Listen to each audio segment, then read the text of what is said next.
We start with our players to watch with the Kamaiakin Braves. Which is Zachary Vega, who is a senior and one of the top pitchers. He's the defending pitcher of the year in the MCC, and he's headed to Gonzaga University. But the cool part is he's also right now leading the entire MCC in batting. He's doing it all so far for the Kamaiakin Braves. For the Chiawana Riverhawks, looking to respond here in Game 2, player to watch. Blaze Street, who is a sophomore, one of those super softs that Severo Rodriguez has at Chiawana. They had 6 kids last year as freshmen starting for this team, so they're young, but they have a lot of experience. Yeah, a young and hungry team looking to take Game 2 here on SWX. First pitch just moments away.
Welcome to Varsity Field, home of the Chiawana Riverhawks.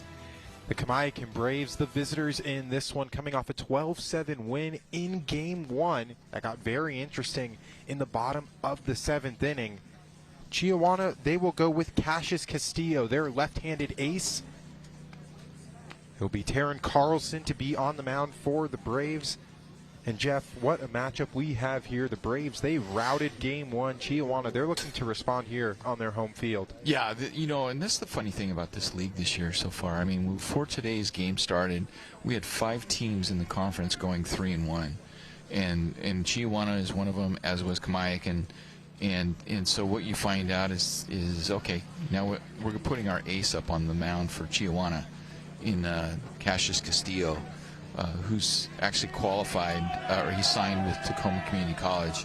So I would expect Chiawana to fight back. It's the first pitch underway. A ball 1. Castillo, 16 innings pitched so far this season, has yet to give up an earned run. Pitch upstairs for ball 2. The weather 60 degrees, a little bit of overcast, expecting some fog. Castillo works with such an impressive off speed. Behind in the count, gets that one to drop in for strike 1. Yeah.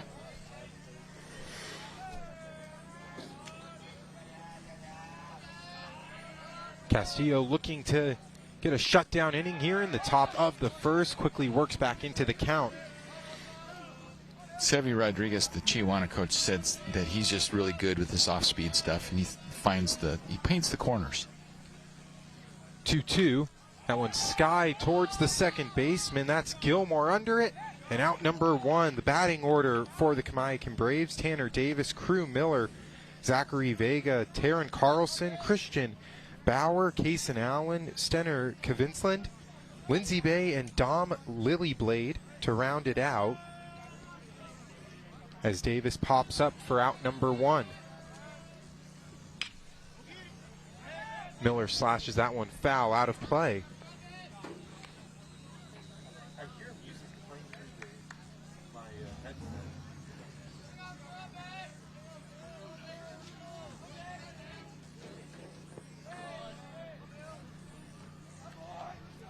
Going just in the dirt there for ball 1. So Crew Miller has done an incredible job so far this season, a batting average over 400. Went 1 for 5 in the first game with an RBI.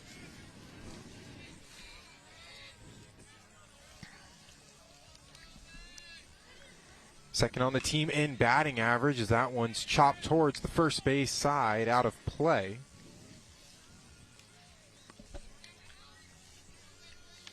It'll be Zachary Vega due up next. 6 innings for him in the first game with 12 strikeouts, moves his strikeout total to 32 on the season. Here's the 1-2, down low, the count even. Plus he hit a grand slam. Yeah. He's Vega's like the top hitter in the league right now. I know it's early, but that's still pretty impressive. Part of an 8-run 4th inning that proved to really be the difference maker. He hit the grand slam, and then Carlson followed up going back-to-back with a solo shot. That was a big inning for them. It just kind of put the game away. Here's the 2-2, swung on and missed for strike 3. Castillo picks up his first strikeout as Crew Miller goes down swinging. The second baseman, Zach Vega. So here comes Zachary Vega. A pitcher playing second base in the second game of the doubleheader. Quickly. Go ahead. You know you got to put him in the field somewhere, just the way with his bat. He's been one of the best hitters in the MCC, as you had mentioned. The pitcher of the year last year. That one out of play. Headed for Gonzaga next year.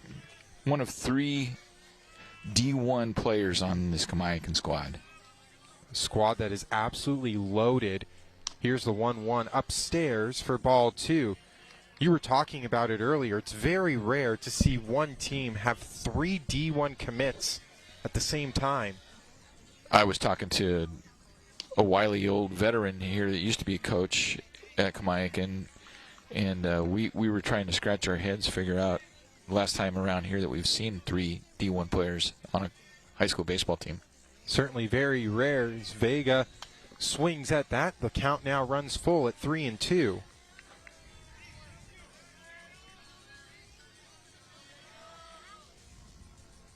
Here's the 3-2. That one chopped towards the second baseman, Gilmore. He'll field it cleanly in a 1-2-3 shutdown inning for Cassius Castillo. Well, to the bottom half of the first. Chiawana looking to respond early on here on SWX.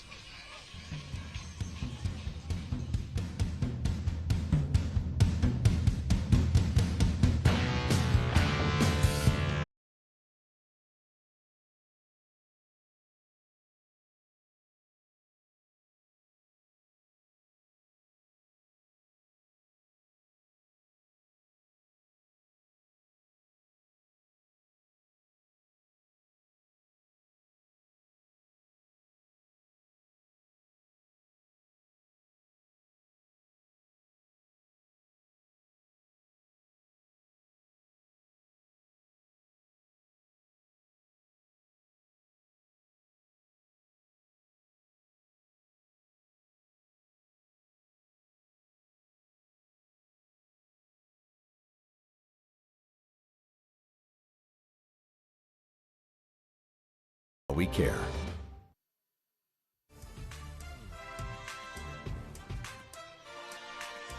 Welcome back to Varsity Field. Jeff Morrow, Evan Davis bringing you the action. Cassius Castillo goes 1-2-3 shutdown in the top half of the first, and the batting order For the Riverhawks, Reese Burkhead to lead things off, then Cooper Sisney, Tayton Sisney, Brecken Lindgren, the cleanup hitter, Cassius Castillo in the 5-hole, Blaze Street, Casey French, Josh Gilmore, and Diego Sabalza to round it out.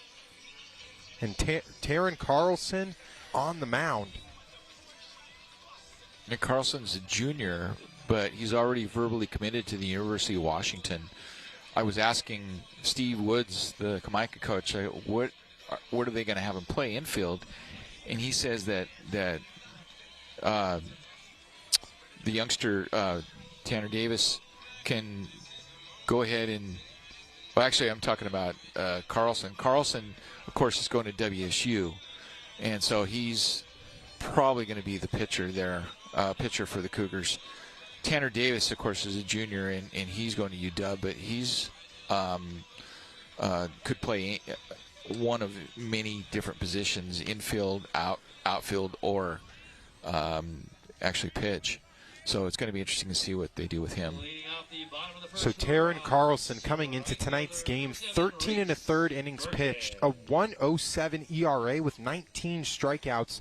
Opponents batting .083 against him.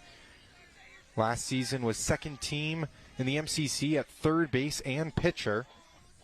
Second on the team in strikeouts, most innings pitched on the team as a check swing goes foul.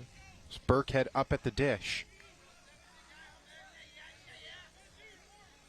Burkhead pitched in the first game, and he's kind of the fireballer for Chiawana. So it's been a really interesting 1-2 punch between Cassius Castillo and Reese Burkhead. Here's the 0-1. Bit inside. The count goes even. And Burkhead, great pitcher, great hitter as well. The leadoff guy bat with a .414 on base percentage. Yeah. Very ideal for your leadoff hitter. Only player on the team with a home run currently. Pitch catches the outer half of the plate for strike two. I think you're going to see a lot of these numbers when we talk about high batting averages and things like that. They're going to come down a bit because a lot of these teams have still got half their schedule to play. Someone skied into left field and out of play, so we'll do it again here at 1-2.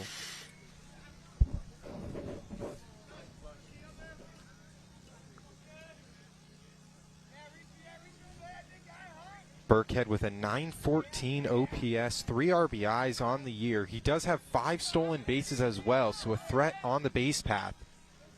Chops that one foul again. Great first at bat to at least work Carlson in this bottom of the first inning. Kamaiakin had to use 3 pitchers in the bottom of the 7th inning in game 1 as Chiawana made it interesting towards the end. Here's the 1-2 on its way from Carlson. Breaking pitch upstairs. The count goes even at 2-2. Coach Rodriguez, Chiawana had to be happy that they put more than just a couple runs up. I mean, it was an interesting bottom of the 7th inning. But that's what they need. They need to get some offense going.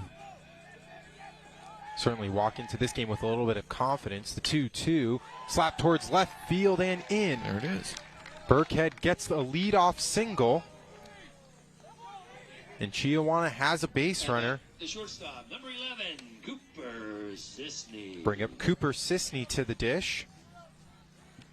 I was thinking about this last night, but you got Cooper Sisney batting on deck as Tayton Sisney. So this is their last go-around together in high school because Tayton's a senior and Cooper's a sophomore. And it was so much fun this last fall watching those two play football for Chiawana. Yeah, I mean, they were the 1 and 2 leading tacklers for the Riverhawks. Cooper Sisney also just incredible out of the backfield as well. Yes. Now they make their way onto the diamond. Sisney coming into tonight's doubleheader was just batting only .154 on the season. As Carlson loses his hat but gets strike one. Oh, it reminds me of the old Bob Gibson pitches. Loses his hat when he throws hard. So there's Burkhead over at first. You mentioned the 5 stolen bases that leads the team. Here's the 0-1. The off speed swung on and missed for strike 2. Foul tipped into the glove of Crew Miller. So the defensive alignment for Kamaiakin, it's Lily Blade out in left, Woodhouse and Kavinsland rounding out the outfield, Bauer, Davis, Vega, and Allen the infield, left to right, and Carlson on the mound as that pitch is in there. First strike 3, and Taryn Carlson picks up his first strikeout of the evening. That was a nasty slider, just broke just right at the last second. Kind of made Cooper freeze a bit. By the time he realized, I think that's going to go across the plate, I got to swing. It was too late. So here comes Tayton Sisney.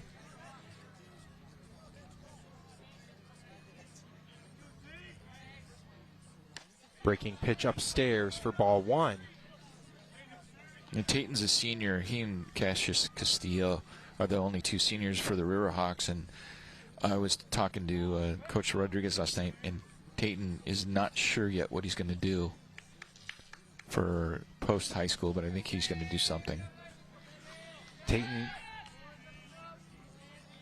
15 innings pitched this season for the Riverhawks. No earned runs allowed. Opponents batting 163 against him last year. MCC second team selection for catcher. He also has 5 stolen bases on the year as well. As Burkhead goes, swung on and missed by Sisney. The throw gets away from the shortstop Davis, and that'll be a stolen base for Burkhead, his 6th of the season. So a 1-1 count now for Tayton Sisney. Taking a break here, talking strategy.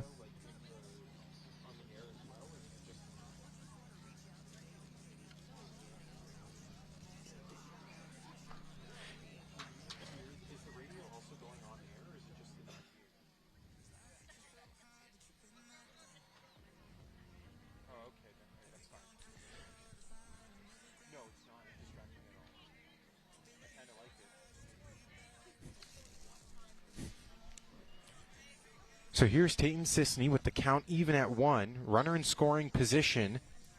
And coming into tonight, Chiawana batting .273 with runners in scoring position. A team that only bats .226.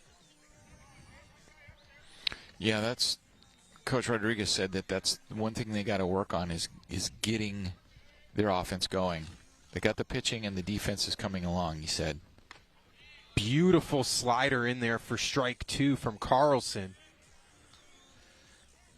I mean, they sat there and huddled there at third base, but this is important. The Chiawana's got to get runs as many as they can against Carlson.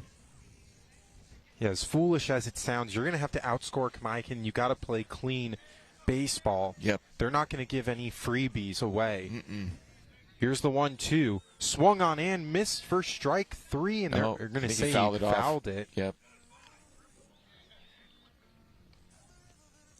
Miller just couldn't corral the full pitch there, so it's going to be 1-2 again.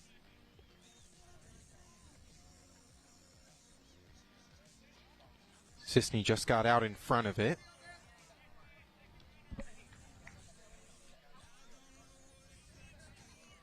So Carlson will do it again. Already 1 strikeout so far. He got Cooper Sisney on case. Tayton trying to bring home Burkhead. Oh. One hits him. So Sisney was behind in the count 1-2 and takes the free base now. A little loss of control there. Don't want to put a runner on, but you do, however, set up a double play now. Take a look at the replay. Looks like he just got that right elbow. Yeah, just kind of busted it in too far. So it brings up Brecken Lindgren, batting cleanup.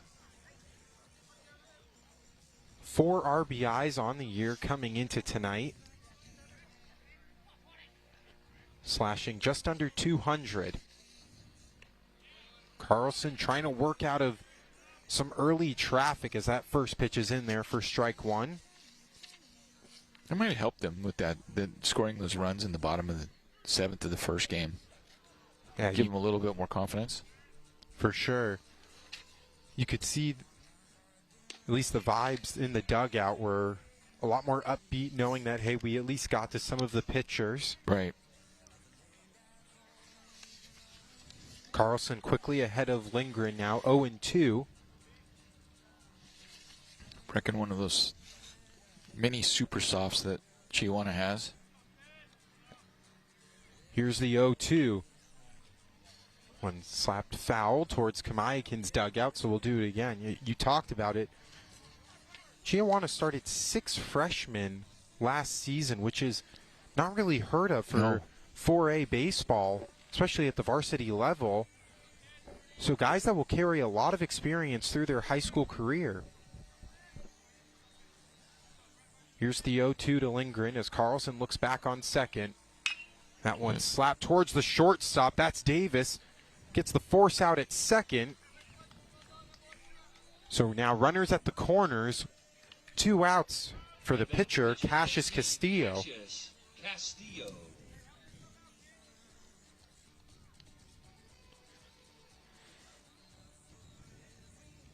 Castillo, as great of a pitcher as he is, just as good as a hitter as well. A 700 OPS, 400 on base percentage, 6 RBIs, and has a chance to help himself out here in the bottom of the first inning with Burkhead on third. I know he's a pretty good player because Tacoma Community College, whether you know it or not, is one of the best community college baseball programs in the state, in the Northwest actually. And so for them to sign him told me a lot about him. As Castillo waits in. First pitch in there for strike 1. Carlson going with the fastball. So that's Brecken Lindgren over at first, the force out. Runners on the corners. Chiawana struck first in game 1 as well in the bottom of the first inning, but then Kamaiakin, 8 unanswered runs. Including his 7th spot, wasn't it, in the 4th? Yep. Here's the 0-1. Swung on and missed for strike 2. Carlson going back to the fastball. It looked like strength upon strength there. It looks like Castillo was waiting for that fastball, and Carlson said, "Here, I will give it to you." Who's going to win? There it stepped off. And now Lindgren in a bit of a pickle here. Burkhead controlling third. He quickly runs back, but he's out. Yep. Lindgren was trying to bait Carlson into something, and it turned out to be nothing. We're scoreless through 1. We'll head to the top of the second inning here on SWX.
Welcome back to Chiawana High School and Varsity Field. Jeff Morrow, Evan Davis bringing you the call. Cassius Castillo back on the bump for the top of the second inning after working a 1-2-3 of Kamaiakin's potent lineup. A lineup that was batting .341 coming into this doubleheader. It'll be the pitcher Taryn Carlson to lead off, followed by Christian Bauer and Kaysen Allen. The pitcher number 23, Taryn Carlson. Carlson, as we mentioned, a WSU commit, hit a grand... Oh, he hit the solo home run, yeah. Solo home run, I apologize. The solo home run, 3 now on the year. First pitch fouled into the glove for strike 1.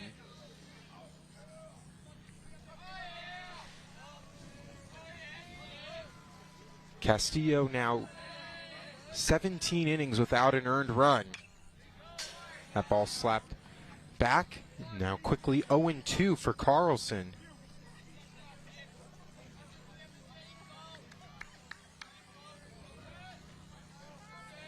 Castillo awaiting, quickly getting into his windup and fires a pitch upstairs for ball one.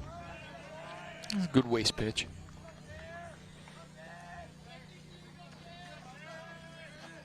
Carlson with 8 RBIs on the season.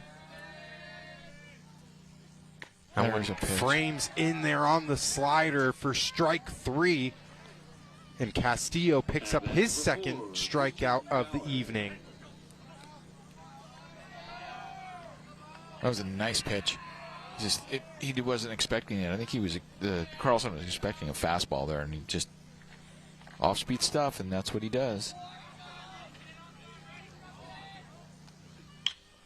Christian Bauer sends that one through the third baseman under the glove of Casey French. Seeing eye single. They're going to rule that a hit for Bauer. First pitch swinging. Chopped it through the hole. So that will bring up Kaysen Allen.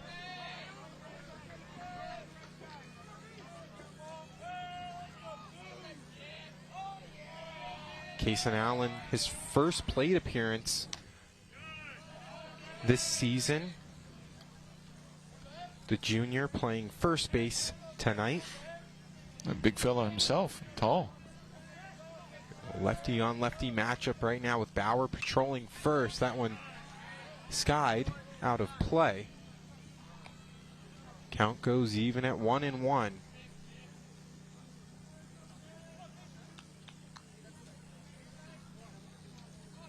Castillo worked a perfect 1-2-3 inning in the top of the first. That pitch outside for ball 2. Awaiting on deck is Stenner Kavinsland.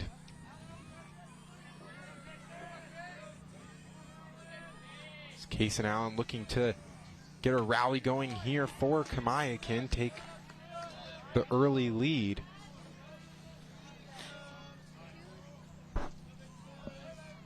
Two and two the count. Castillo already with 2 strikeouts as he checks back on the runner at first.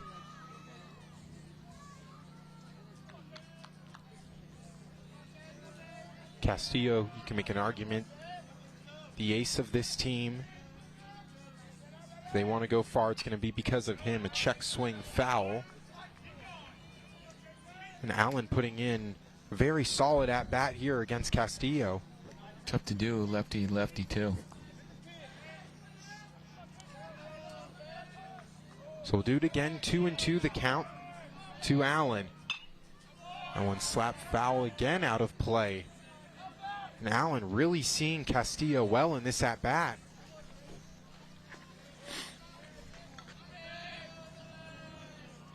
His first plate appearance of 2026, looking to make it count. Beautiful take on the outside. The count runs full.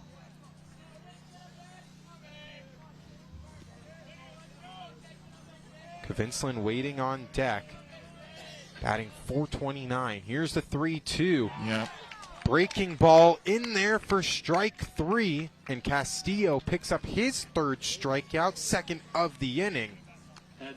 Beautiful off-speed movement and framing. Kind of keeping these guys off balance. Those are both called 3rd strikes this inning too. Both on the off-speed as well. Yep. And a little miscommunication over there at first. Looked like Bauer was trying to bait Sisney, and Sisney wasn't falling for it. You mentioned both of those on the slider. Yes. Beautiful pitches. First strike was a fastball. He goes back inside on the fastball as well. Count even at 1-1.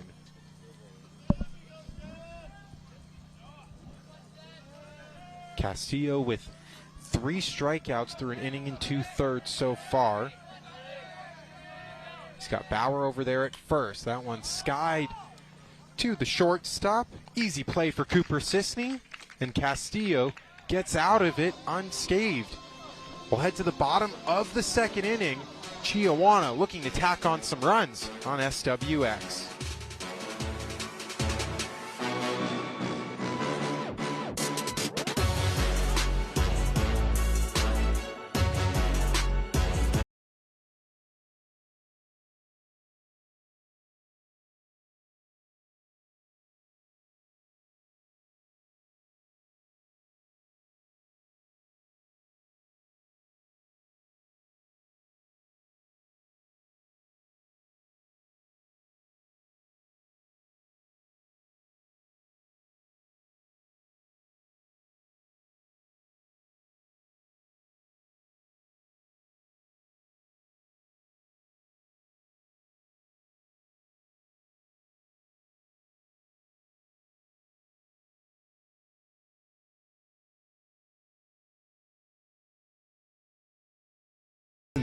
We're on it. Welcome back to our SWX broadcast with the Kamaiakin Braves and the Chiawana Riverhawks. Jeff Morrow, Evan Davis bringing you the call. Cassius Castillo to climb into the batter's box. He wasn't able to finish his last at-bat, a pickoff by Burkhead as that first pitch swinging for strike one. Gets a clean slate. He was 0-2 at the time on the count, so. Castillo batting over 400.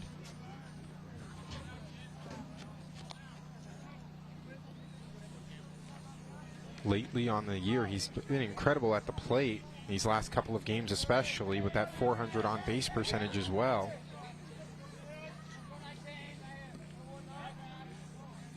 Here's the 1-1 from Carlson. Upstairs for ball two, and these first three pitches have been fastballs up high. Yeah, you know what, Castillo with his stats, it's pretty impressive when you think about it, because Chiawana's winning like 1-0, 2-1. And that fastball now in there for strike two. The count goes to even. The Chiawana, a team where they try to win with their pitching. Yes. Huge factor with that is Cassius Castillo and his incredible pitching. Here's the 2-2 from Carlson. That one in there for strike three. A backdoor breaking ball fools Castillo. And Carlson picks up his second strikeout of the evening. At bat, left fielder number 18. Castillo Blaze felt that one Street. was a little bit outside. It just dropped in. It was pretty good. So we'll bring up Blaze Street, the outfielder. First pitch in there for strike one. Carlson's got a lot of movement to his pitches, and he's just, with his delivery, it can be distracting for the hitter. Look at that. Two off-speed pitches, two strikes. Blaze Street, 7 RBIs on the season, batting .296 in the 6 hole, quickly behind 0-2. Fastball upstairs for ball one. He really Carlson really puts his body into the pitch. He kind of falls off to the left side of the mound on his delivery. Already lost his hat once. Shakes off the first pitch. Here's the 1-2. Swung on and missed for strike three. Carlson picks up his second strikeout of the inning and his third of the game. French.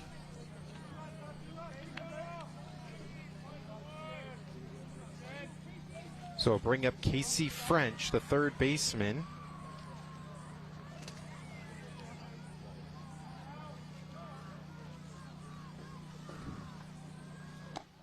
First pitch upstairs for ball one. French batting just under 200 on the season. On the mound, a 2.72 ERA in 18 innings. Coming into tonight is that one low and away for ball two.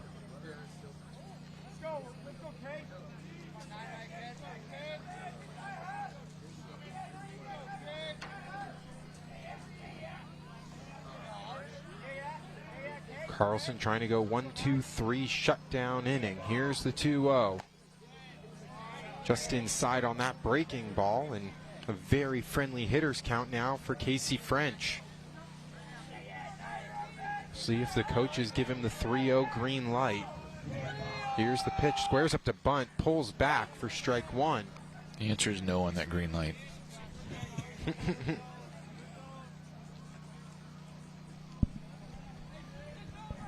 Carlson and Castillo both with 3 strikeouts in this game. Here's the 3-1. Right there. Back-to-back fastballs. The count now runs full. Carlson 1 strike away from striking out the side. Shakes off the first pitch. Here's the second one. That one slapped towards the first base line, but foul. So we'll do it again, 3-2.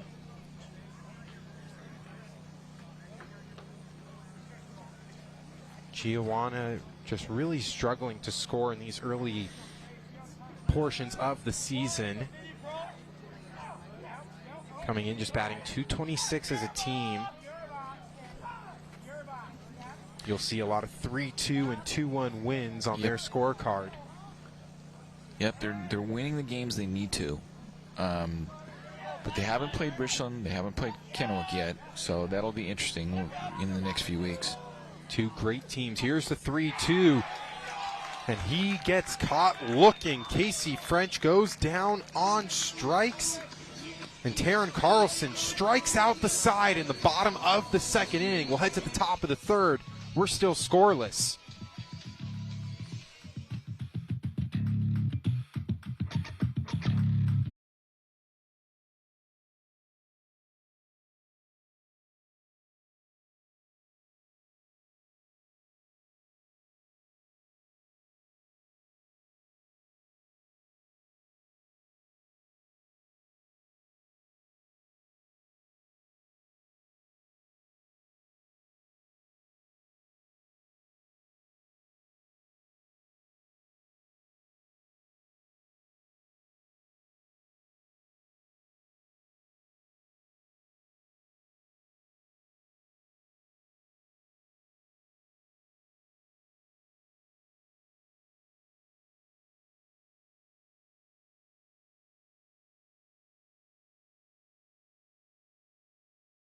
CIA?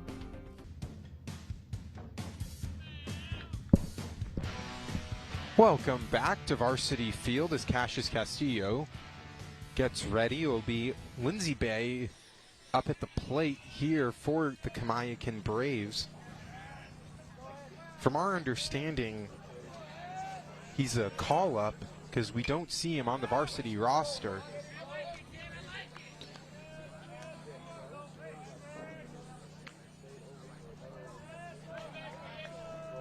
No, it's Lily Blade.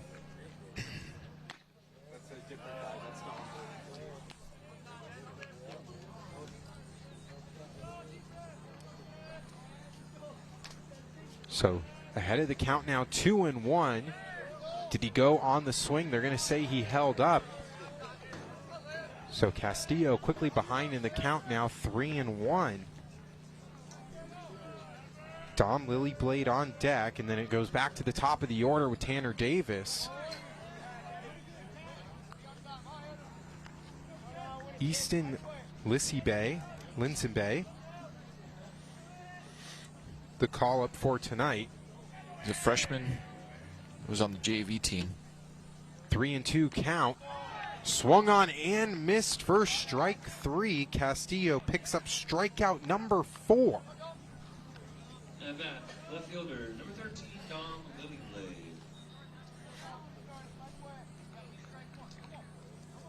So here comes Dom Lilyblade. Well, I was just talking to Coach Rodriguez about Cassius Castillo. It's fun to watch him because he just knows how to use that off-speed stuff. A big guy. What he's been doing is keeping hitters off balance, and he's been doing that so far in this game. Well, his off-speed moves so slowly that hitters can't time it. When you pair it with an elite fastball, it really keeps hitters on their toes, as you had mentioned, but it also makes that fastball that might be clocking in at 75, 80 miles an hour almost look like it's 90. Yes, you're not ready for it. So that pitch in there for strike two, swung on and missed by Lily Blade. A 308 hitter as a sophomore. A couple stolen bases as well on the season. Pitch a bit upstairs for ball two. Looked like he might have gotten that upper quadrant of the strike zone.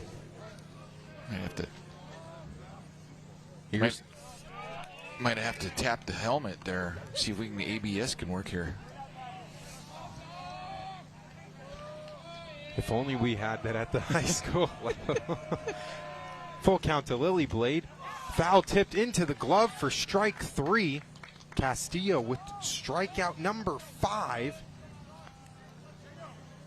At bat, the shortstop 15, Tanner Davis. Lily Blade out in front. It'll bring up Tanner Davis. 0 for 1 so far. Castillo has just given up 1 hit, and that was a first pitch single to Christian Bauer. So that first pitch is in there for strike 1. Castillo dominating this elusive lineup as that one sent into right field. Easy play for Burkhead, and another 1-2-3 inning for Cassius Castillo. We'll head to the home half of the third. We're still scoreless on SWX.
Welcome back to Varsity Field. Jeff Morrow, Evan Davis bringing you the call here from Chiawana High School. And if you love pitching, you found the right channel, because Taryn Carlson and Cassius Castillo have put on an absolute clinic so far. Each pitcher only 1 hit allowed, and they've combined for 9 strikeouts.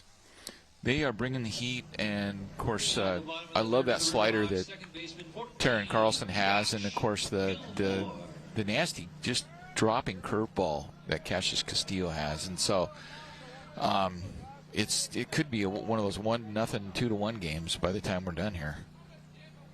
Well, if that's the case, it's something Chiawana loves. It's what a lot of their games have looked like. Josh Gilmore stepping up to the plate, then it's Diego Sabalza, and then we go back to the top of the order with Reese Burkhead.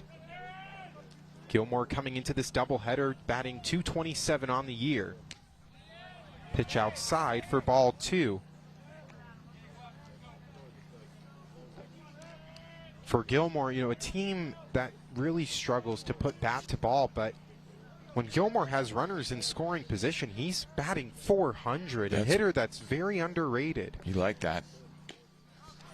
You got to like that when they just kind of concentrate a little bit more with in a clutch situation. Ahead of the count now, 2-1. Swung on in, missed for strike 2. And what you're noticing with Taryn Carlson is that when he needs to get back into the count, he's relying heavily on that fastball. Yep. And they've had a tough time catching up with it. Similar to Kamaiakin with Cassius Castillo. Here's the 2-2 upstairs, so the count runs full. It's 2 hat drops now. Hat fell off again. We'll get a hat drop meter. It's kind of cool watching him. He's really putting his body into it. Gilmore with A .292 on base percentage as well. Swung on and missed for strike 3. Carlson picks up strikeout number 5 on the evening. Going strikeout for strikeout with Cassius Castillo. And you think about Zach Vega pitching that first game, and he had 12 strikeouts. So I mean, they're putting it in there, and it's just hard for these guys, some of these hitters, to catch up with it. So when you look at the meter, 17 strikeouts through 8 1/3 innings for Pretty the starting impressive pitchers for Kamaiakin. And we were talking about this before the broadcast. When you get to state and you have that first round of games where it's back-to-back, you need 2 dogs on the mound, and Kamaiakin has that. If they do, and actually, Tanner Davis will throw too. And what Steve Woods told me was, you got to have a third pitcher because you can't expect your starters to go full 7, something like that. Here's the 1-1 in the dirt for ball 2. Sabalza took a pitch to the head and was removed from game 1, but back in here for game 2. The sophomore coming into tonight batting .261 with an on-base percentage near .300. Ahead now 2-1 on Carlson, who has to work back into another count. Fastball slapped foul. You see again Carlson going back to that fastball to get back into it. That's what he has his most confidence in, and it seems to be working. He's definitely feeling that pitch tonight. The off-speed, a little bit wonky at times, but has got hitters to chase. Here's the 2-2. A bit down low. The count runs full. Carlson really wanted that strikeout. Reese Burkhead in the on-deck circle as the lineup will head back to the top of the order. Here's the 3-2. Caught looking for strike 3, and Carlson picks up strikeout number 6.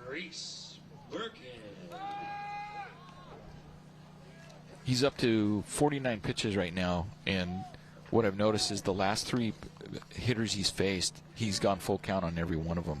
As a strikeout pitcher, it means you're going to go deep in the pitch count. Chiawana wants to get to the bullpen. Steady pace still so far for Taron Carlson. Off speed in there for strike 1. Reese Burkhead, a leadoff single in the bottom of the first inning. The lone hit for Chiawana in this game.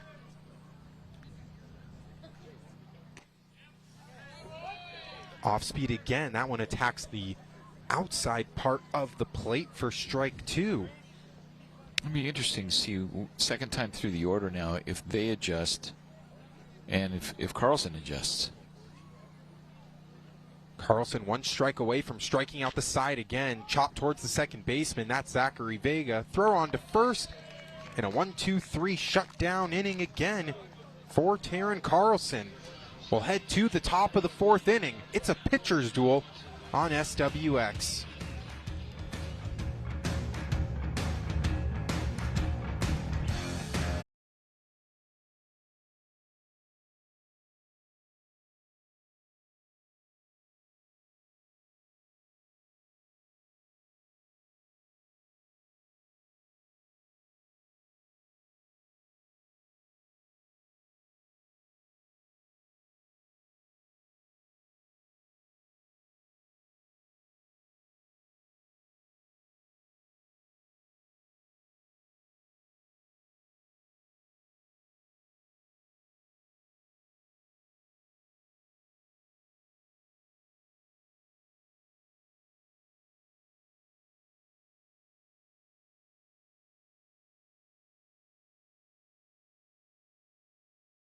SWX.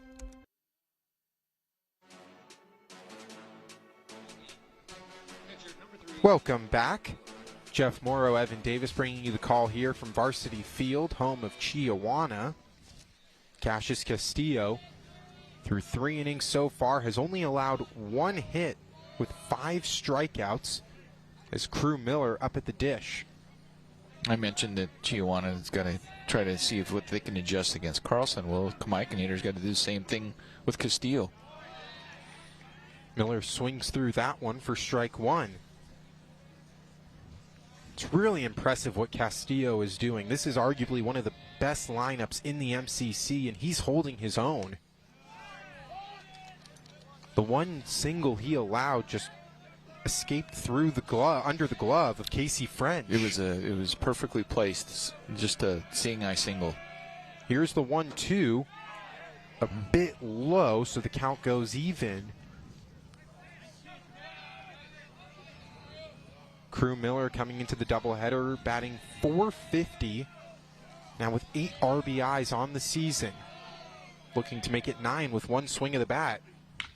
And one belted towards the left field side, but foul.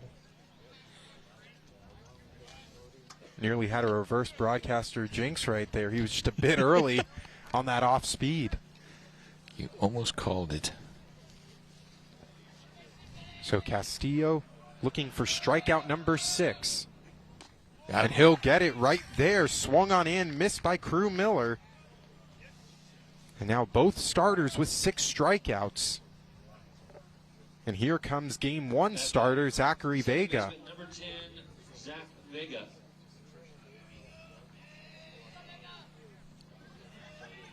Now Vega, he hit the grand slam He did. in game 1 that opened up the game for Kamaiakin. Vega with that grand slam, now 15 RBIs on the season. And if that's not good enough, he also hasn't given up a run, or he's given up 1 earned run, and that coming in game 1. I wonder if anybody's ever been named Pitcher of the Year and Player of the Year in the same season. I mean, he could be a candidate for either one. I think Shohei Ohtani was once named. True. Good point. Here's Kamaiakin. Shohei Ohtani is he's ahead of the count 2-0.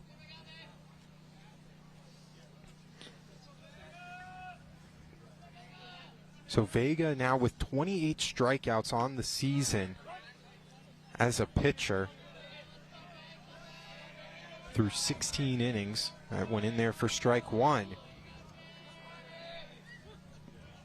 Castillo winds and fires. That one fouled back, so he works back into the count now at 2-2.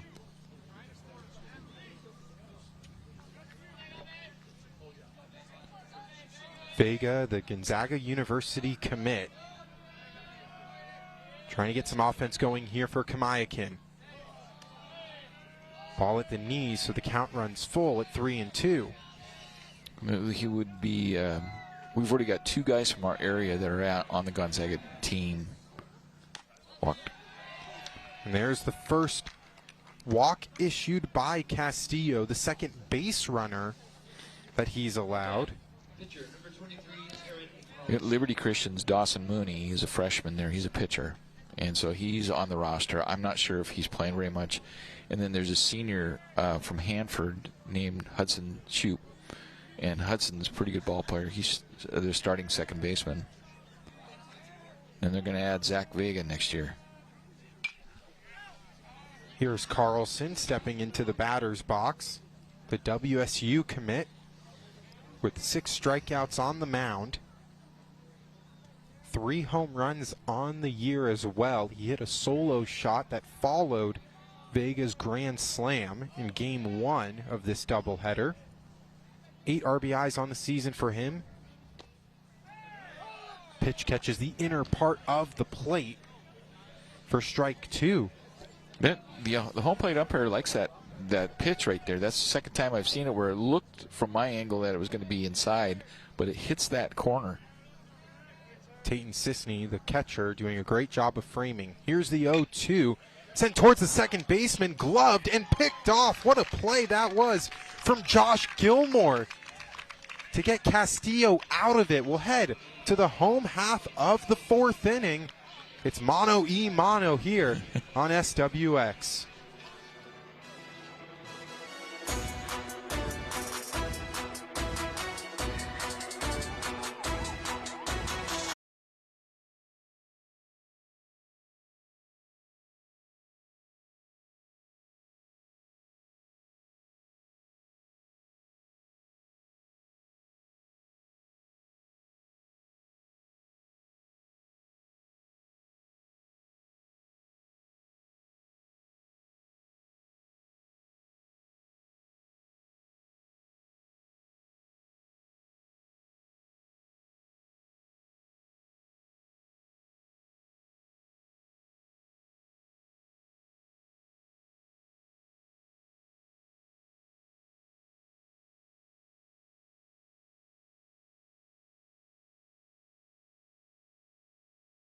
SWX. Welcome back. Taryn Carlson on the mound here for the bottom of the fourth inning. Jeff Morrow, Evan Davis bringing you the call. It will be the Sisney brothers due up, followed by the cleanup hitter, Brecken Lindgren. Both pitchers allowing only just one hit. Yeah. We got a couple scores already for tonight. We got Kennewick swept Pasco 12-0 and 15-0. So the Lions go to 5-1 right now, while Pasco falls to 1-5. And Hanford beat Southridge in the first game 8-2. So Hanford goes 3-2, and Southridge drops to 3-2. So, and there should be more games coming in. That's our out-of-town scoreboard. As Cooper Sisney steps up. First pitch outside for ball one. Sisney, the shortstop, the all-around athlete, great football player, doing just a good job on the diamond. Fastball catches that outer part of the plate for strike one. He's one of those football players, too. It's just, you concentrate, you watch what he's doing, because he's always around the ball. Carlson winds and fires, swung on and missed for strike two. Cooper and Tayton have an older brother, Riley Sisney, that played here, starred as a wrestler, a football player, and a baseball player, and ended up going to Whitworth to play baseball. Here's the 1-2, sent towards the right field line, nearly hitting our truck, and out of play. Just wake those guys up and say, right? So Carlson with 6 strikeouts as well through 3 innings of work so far. Castillo with 6 as well and a walk. Incredible work from these two. Here's the 1-2 on its way. Upstairs, good eye from Sisney. The count even now at 2-2.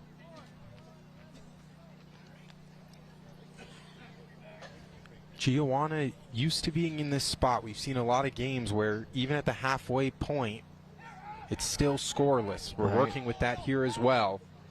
Swung on and missed a beautiful breaking pitch out in front. Carlson picks up strikeout number 7. That's such a hard pitch to try to hit. You know, you think you're seeing fastball and everything, and all of a sudden it just breaks in. And you just look at that. He was just too late. You see the movement of that breaking? It starts at eye level and dips down to his waist. There's a reason WSU wanted to sign him. Wonder how quickly they were at that door. Yeah. Same breaking pitch right there to Tayton Sisney. Strike one. It's incredible seeing the development. Just a senior in high school and the way he's already able to work on these mechanics of his off speed. Sisney grounds that towards the shortstop Davis. Throw on to first in time for out number 2. Yeah, he's pitched a lot enough around the last few years that, and that's, you know, you go to the Baseball Northwest, you know, program and everything, so you're playing a lot in the off season and testing and everything, and so they knew who he was. They were really impressed with him from the get-go. They offered him before he even started his senior year. The mechanics of his off speed are something special. There's the fastball right down the middle for strike one. Here's Brecken Lindgren. 4 RBIs on the year for him. Had one in game 1 as well. Carlson fires the 0-1 upstairs, so the count goes even at 1. We haven't seen many baseballs really leave the infield for Carlson. A ground ball pitcher and strikeout savant. Exactly. Lindgren's, or was it Lindgren? No, it was Burkhead's hit. Just barely got over the infield into left field. He slashed that one into shallow left. Yep. And that's the only hit that Carlson has given up. He's allowed 2 base runners. Tayton Sisney got hit by a pitch in his first at-bat. 2-1 down and away for ball 3. Lindgren Although he struggles with the average, a near 300 on base percentage in that friendly hitters count at 3-1. Probably expecting a fastball here. That's the pitch that Carlson has been trusting the most. Here it comes. Oh. Off speed fooled him.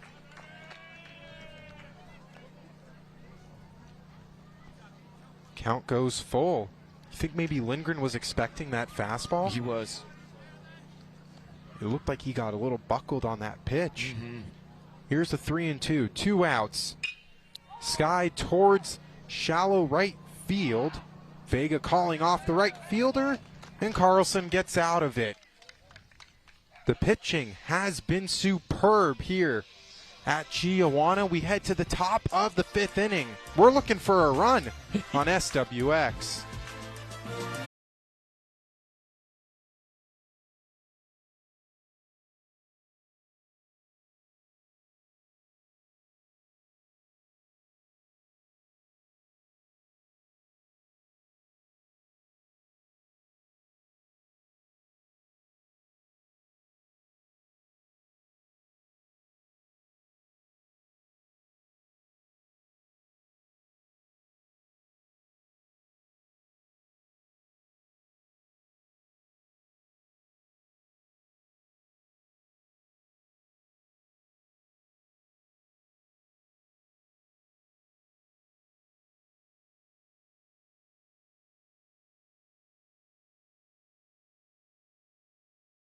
Car care. Welcome back to Varsity Field. It'll be the 5, 6, 7 hitters due up for Kamaiakin. Christian Bauer steps into the batter's box. The lone hit for the Braves, a first pitch single into left field that got under the glove of Casey French. Other than that, Cassius Castillo, who's on the mound, has been superb. Squaring up to bunt. Beautiful bunt down the third base side. French tumbles over Castillo. And we'll see how they rule this one. And that'll be a hit, so Bauer with 2 singles in this game. That was a really well dropped bunt. He comes in like that, and they're no man's land with those 2, and he didn't know what to do, and so he ended up tripping over Cassius on the play. So we'll bring up Kaysen Allen. Takes a pitch down low for ball 1. Tate Sisney's not going to let anybody stray off too far. He's ready to fire there at first base. He's really watching the runners. There's Bauer over there at first.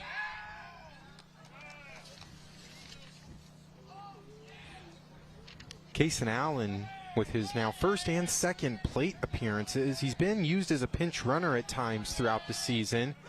As Bauer goes, a hit and run that doesn't work. That one slapped foul out of play. Well, for a guy that's just making his first plate appearances, he looks pretty good in the box there. So it's a tough thing to go lefty against lefty. Especially with a great lefty like Cassius Castillo. Right. Here's the 1-1 as Castillo checks at first. Pitch upstairs. Sisney quickly throws it. Great pick from Lindgren. A couple more scores. Richland swept Sageview tonight, 11-1 and 10-0.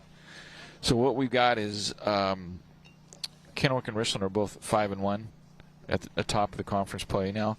And depending on what Kamaiakin does there, if they can pull this out, then we'll have a 3-way tie with the usual suspects at the top of the conference. It's incredible how Richland is just always at the top, no matter what the sport is. Their softball team doing wonders as well. They've been, I think, in the early polls, they're ranked #1 in the state. So, and they've got a lot of veterans back. They just reload over there every year, it seems like. The Bombers with softball and baseball elite. Back now here, 2-1 for Allen. Pitch in there for strike 2. Allen felt like it was a little bit low.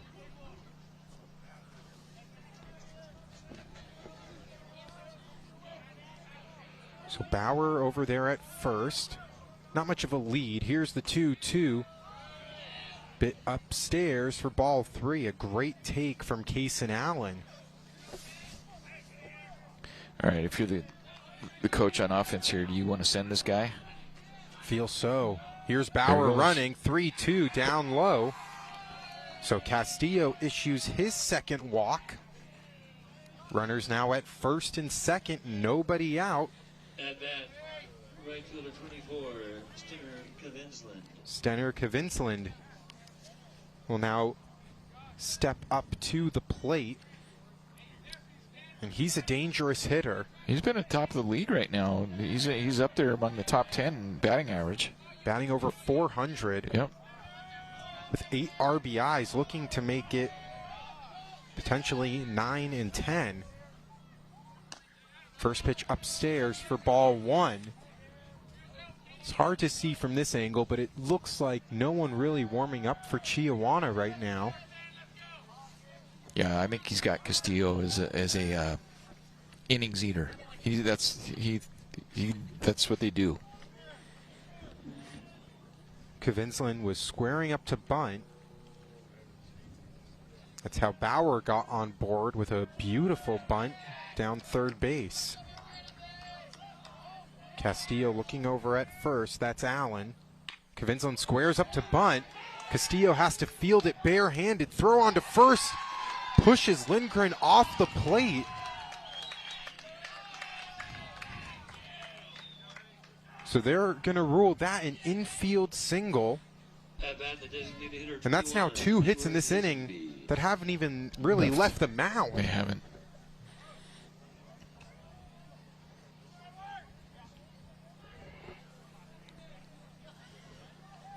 So Easton Lindsay Bay. Yeah, the freshman call-up. In a big spot. Yeah. Dom Lilyblade in the on-deck circle. Then we head back to the top of the order.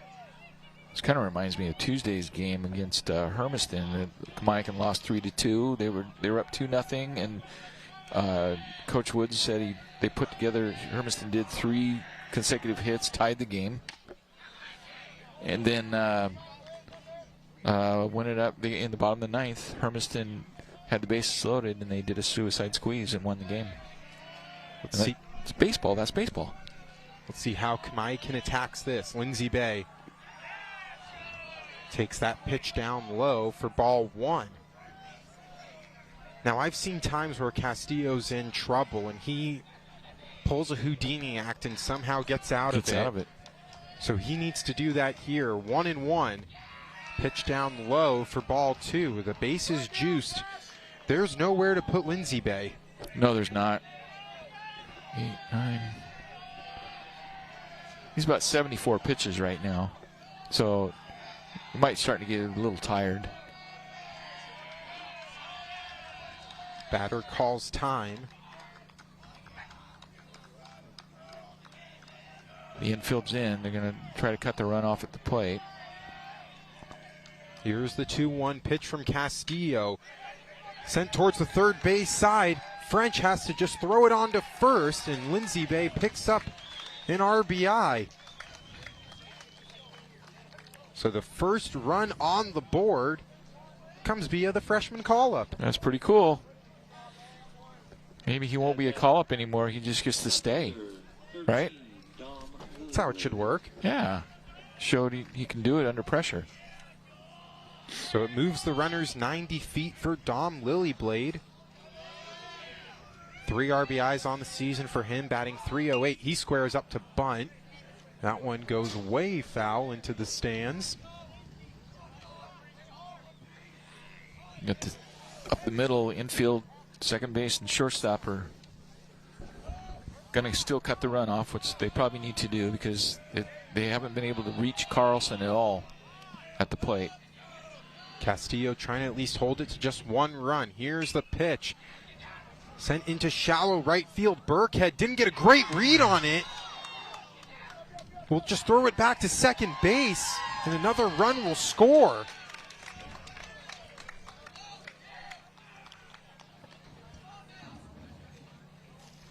Just too shallow, and he couldn't get to it, so it's got to be a single. The shortstop, 15, Tanner Davis. We'll see how they rule it. Top of the order now here for Kamaiakin with Tanner Davis. And Castillo will just take a breather here.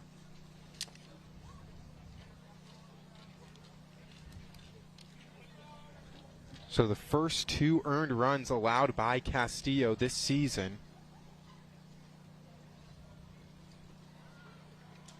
We have a little break right now. Just a little breaking news that Earl Streufert, the head boys basketball coach at Richland High School, announced his retirement today. It's a perfect time for him to go out. He was ready to do it. Been there 27 seasons. Finally got that state title this year, and they went 28-0. So, pretty impressive. It was an incredible season for the Richland Bombers, and right now Castillo trying to limit the damage as much as he can. He went 20 2/3 innings without allowing a run. It's pretty good. It's pretty darn impressive. And the first 2 come against a lineup that was batting .341 coming into this doubleheader. And it's not like they were blasting it all over the field either. It's been a lot of bloop hits and bunts. Yep. Davis thought about squaring up. Sisney throws it to first. Lindgren there to pick it. So it's been 2 infield bunts. 2 infield singles, I should say. And then a bloop single into shallow right that Burkhead didn't get a great first step on. Yep. Made the effort. Just a little too late. Castillo fires that one in for strike 1. So looks like right now they're going to rule that last hit as an error. The hit by Lily Blade. I would appeal that. Just tap your head. I will. Ball 2 to Tanner Davis.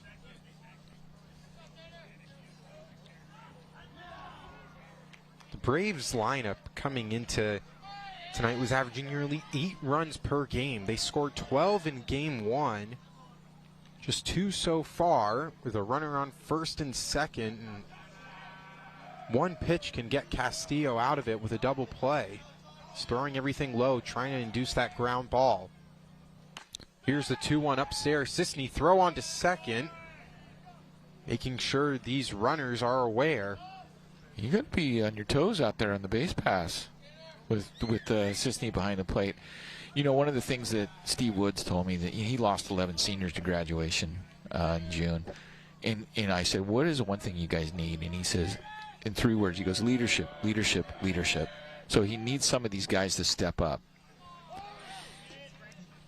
Castillo gets that outer part of the plate for strike 2. Tanner Davis not afraid to look at a pitch. 7 walks this season, leads the team. 3-2 on its way. Sent foul, so we'll do it again.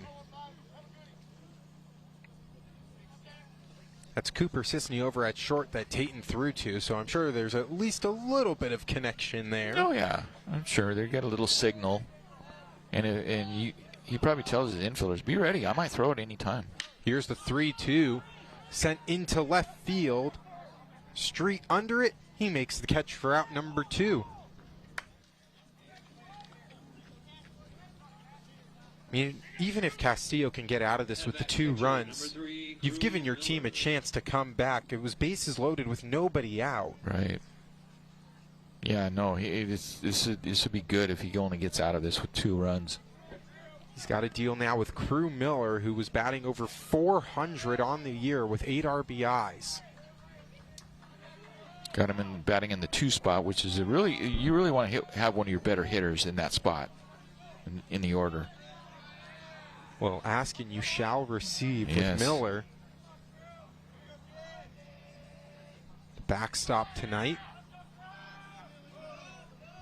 Feels like this will be the last inning for Castillo.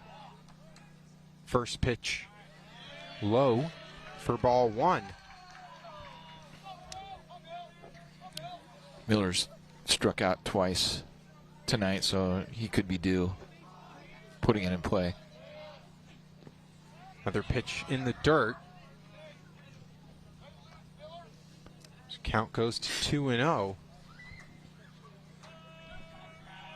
He's a senior, and I would assume he wants to play baseball next year, so I haven't heard anything about where he's going. Here's the 2-0, again down low. Castillo just unable to locate right now. That's Ken Vinsland over at second, Lily Blade over at first.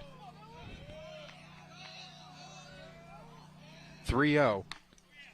Gets that outer part for strike one. Miller second on the team in batting average. Part of a group of players with 8 RBIs. 3-1. Smoked over the shortstop, Sisney. That'll score a run.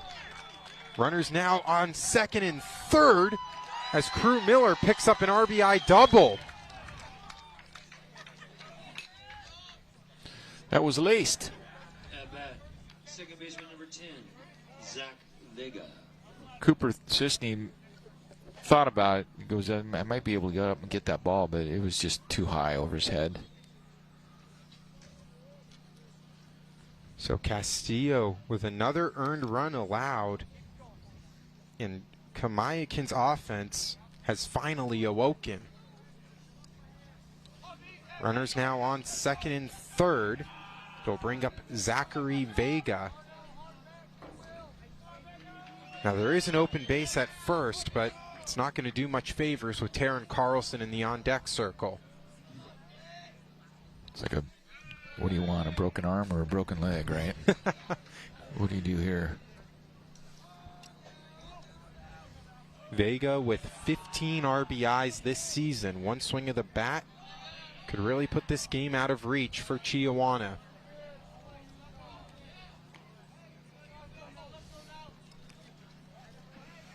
Call that a strike, so the count even at 1-1. Castillo still with 6 strikeouts. Could Nice really pitch. use number 7 right here. So that beautiful breaking ball pitch drops in on the inside.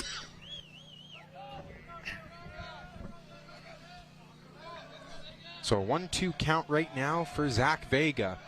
Here's the pitch. Beautiful keep by Tayton Sisney as he blocks that. Count 2-2.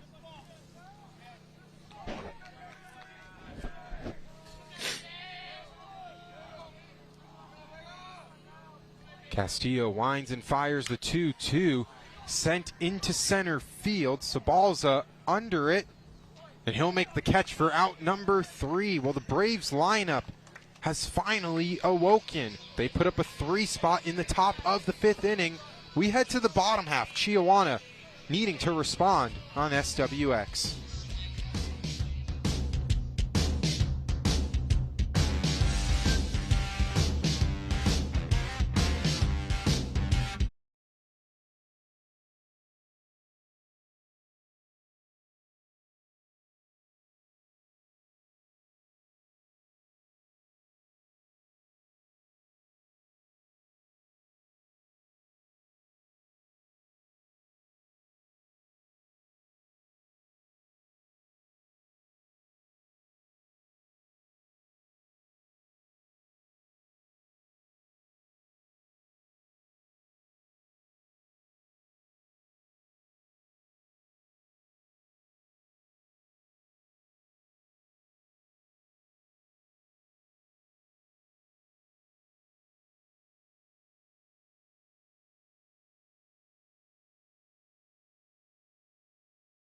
On his clubs.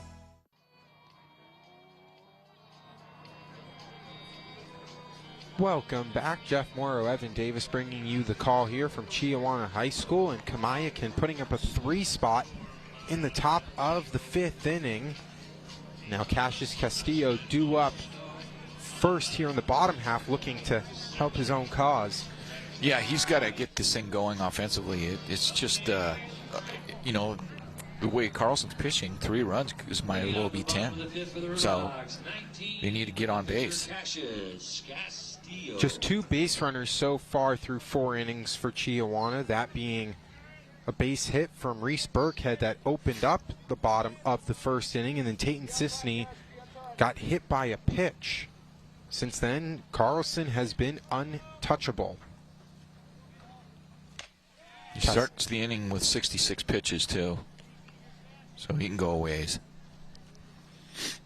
See if he can maybe even go all 7 here. First pitch upstairs for ball 1 to Castillo. Fouled off for strike 1. Carlson with 7 strikeouts through 4 innings of work after Vega had 12 through 6.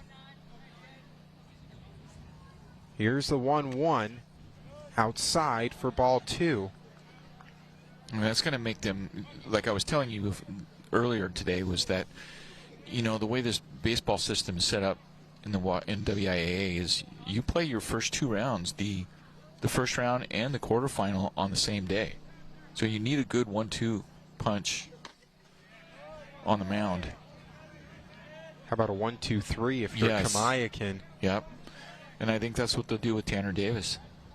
Bring him in. You know, Chiawana needs a 3rd guy, although Rodriguez uses Tayton Sisney. He's had 12 innings and, you know, not give a run.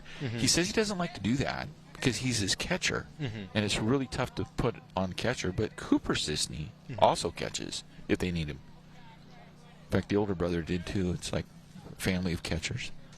Here's a 3-2. Swung on and missed for strike 3. Carlson with strikeout number 8. At bat, left fielder 18, Blaze Street. But I think this might be it for Castillo as far as pitching, because I see somebody down in the bullpen down there warming up. Yeah. Someone's getting hot in the Chiawana bullpen.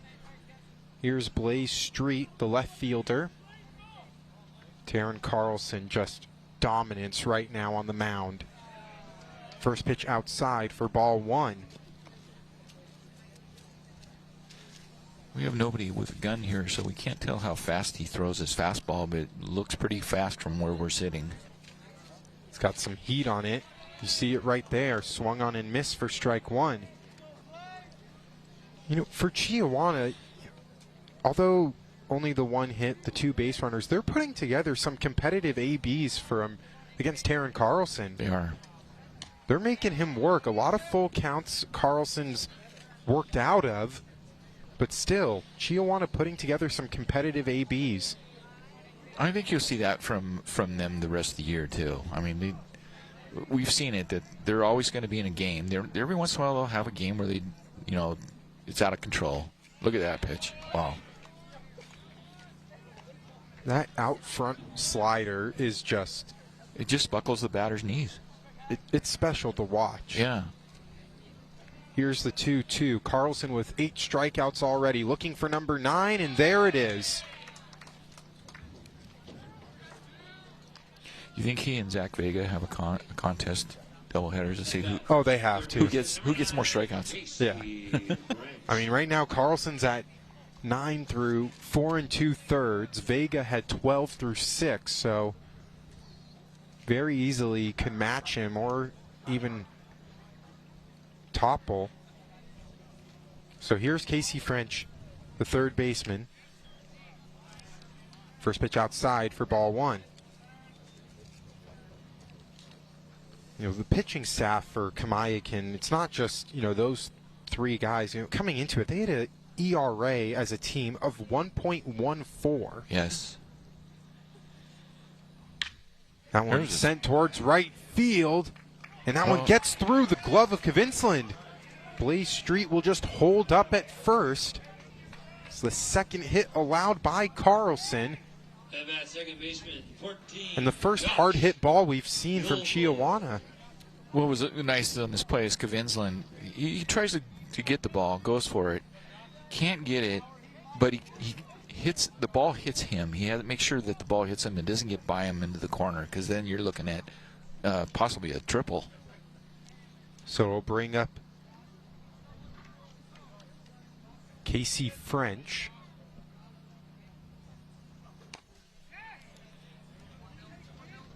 Apologize, Josh Gilmore. Casey French with the hit. Ball one right here to Gilmore, who had that incredible double play. Yeah. Good defensive positioning.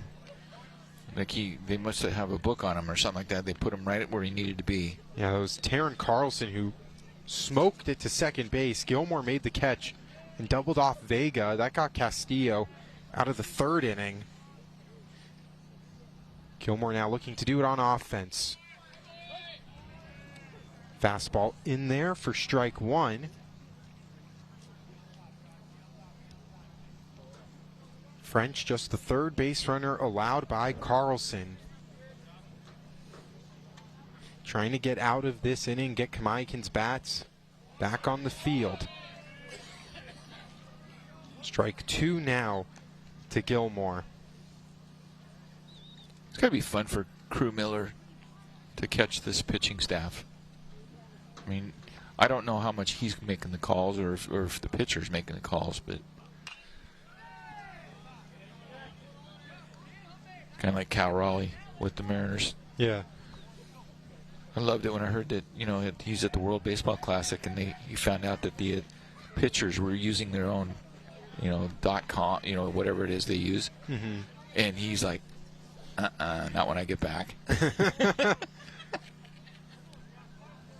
Gilmore calls time. Carlson ahead of the count, 1-2, looking for strikeout number 10. Here's the pitch. Sent towards the second baseman, Vega, and it goes through his legs. That'll be an error on Vega, and that'll bring the tying run up at the plate. And back, center fielder 23, Diego. Just goes right through his legs under the glove. The wickets, he just didn't get it, keep the glove down. I think the ball, he was expecting the ball to bounce up a little bit more, and it just kind of died. So Diego Sabalza, one swing of the bat could bring a new game to Varsity Field. Last time we had runners on first and second for Chiawana was the bottom of the first inning. Carlson got out of that, looking to get out of this one. First pitch in there for strike one. Is that what they call this? Varsity Field? That's what I saw when I looked it up. Okay. Interesting. I could be wrong, but I don't know. You could be right. Breaking ball out in front for strike two. Sabalza with 2 RBIs on the season. Looking to add some offense here for the Riverhawks.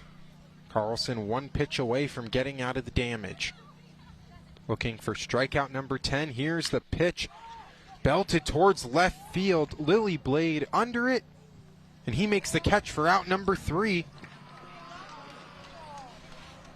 And your local family-owned AMCO supports student athletes. AMCO, here to help. Don't forget free AC checks at your local family-owned AMCO.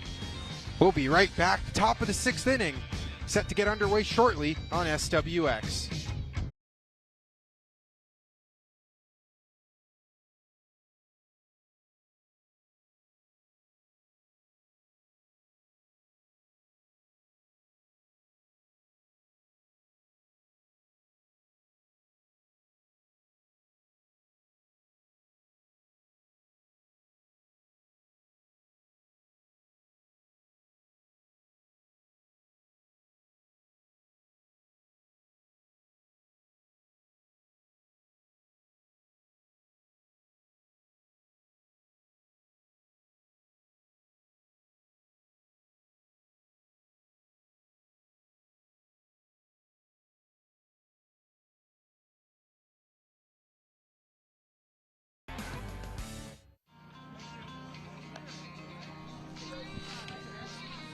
Welcome back. Krigler Insurance Agency is proud to be a part of high school sports on SWX. With decades of experience and personalized service, the only locally owned insurance brokerage in Richland, located in the Uptown Shopping Center for home, auto, RVs, boats, and ATVs. Isn't it time you were with CIA? Krigler Insurance Agency, 509-946-4620. Jeff Morrow, Evan Davis with you. Tayton Sisney moves from catcher to pitcher. Cooper Sisney moves from shortstop to catcher. So we've got the Sisney to Sisney battery here. Yes, and it looks like at shortstop will be Josh Gilmore.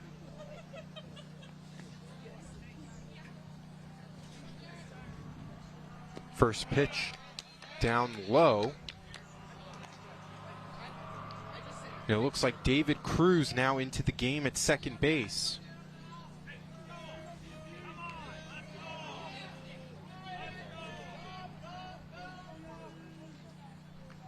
1-0 inside for ball 2.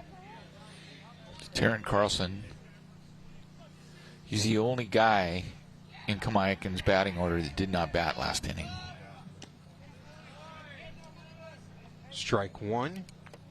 So it's Carlson, Bauer, and Allen. As Kamaiakin looking to add on to the 3 runs that they put on in the top of the 5th. 2-1. Catches the outer part of the plate for strike 2. We talked about Tayton Sisney pitching. 15 innings, no earned runs. Opponents batting just 163 against him. 13 strikeouts. I guess the one cause for concern you can say is the walks. 6 walks in those 15 innings. Yeah, I can see that. He, look at that. Picks up strikeout number 14 on the season and the first one in this game. He's a spot pitcher, is what Coach Rodriguez told me, and it's just you can get those kind of stats where you don't give up hardly anything in all those innings pitch if you throw strikes. And with the defense coming along, is what Coach Rodriguez said, that'll help too. So here's Bauer, who has done a great job at the plate so far in this game. Perfect 2 for 2.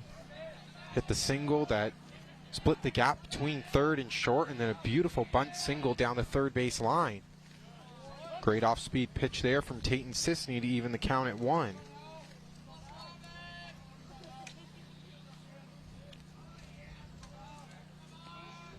It's Cooper Sisney behind the dish as that one's chopped towards the third base side. Shortstop on the hop. Gilmore overthrows the ball, and Bauer will advance to second.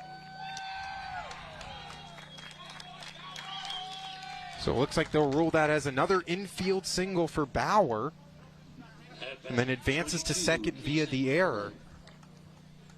Yeah, you got to give him a hit on that because that was deep in the hole, and he was going to beat it out, even if the throw was right to the first baseman.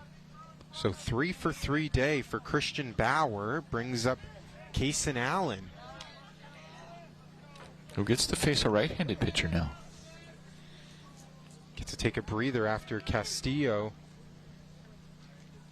was really dominant up until that top of the 5th inning, and even in then didn't give up a lot of hard contact. No, it was the infield hits. It was a pop-up base hit in right field, which I'm going to call a base hit even though they gave him an error on that.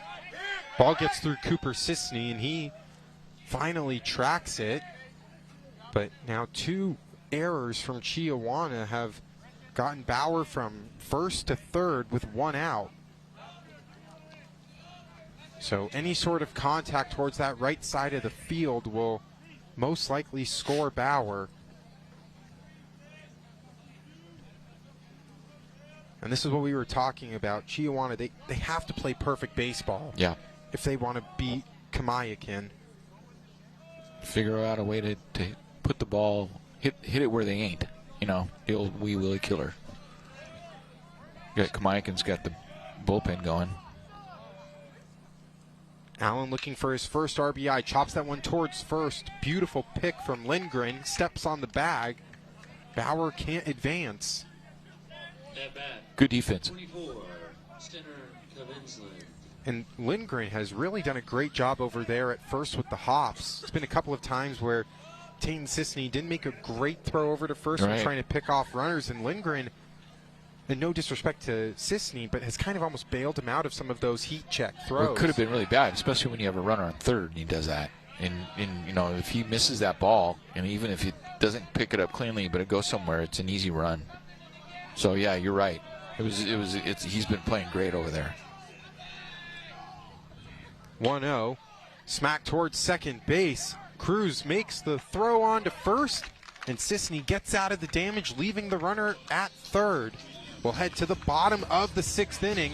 Chiawana needing some offense on SWX.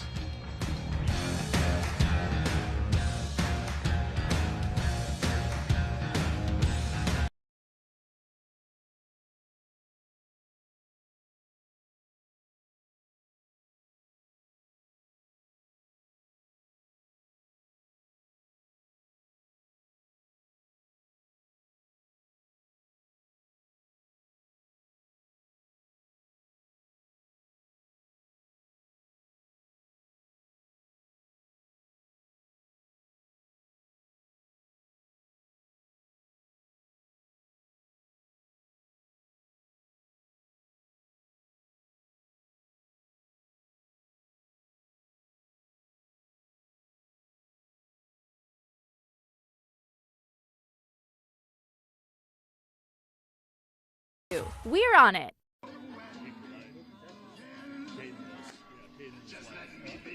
Welcome back to our SWX broadcast. The Kamaiakin Braves up 3-0.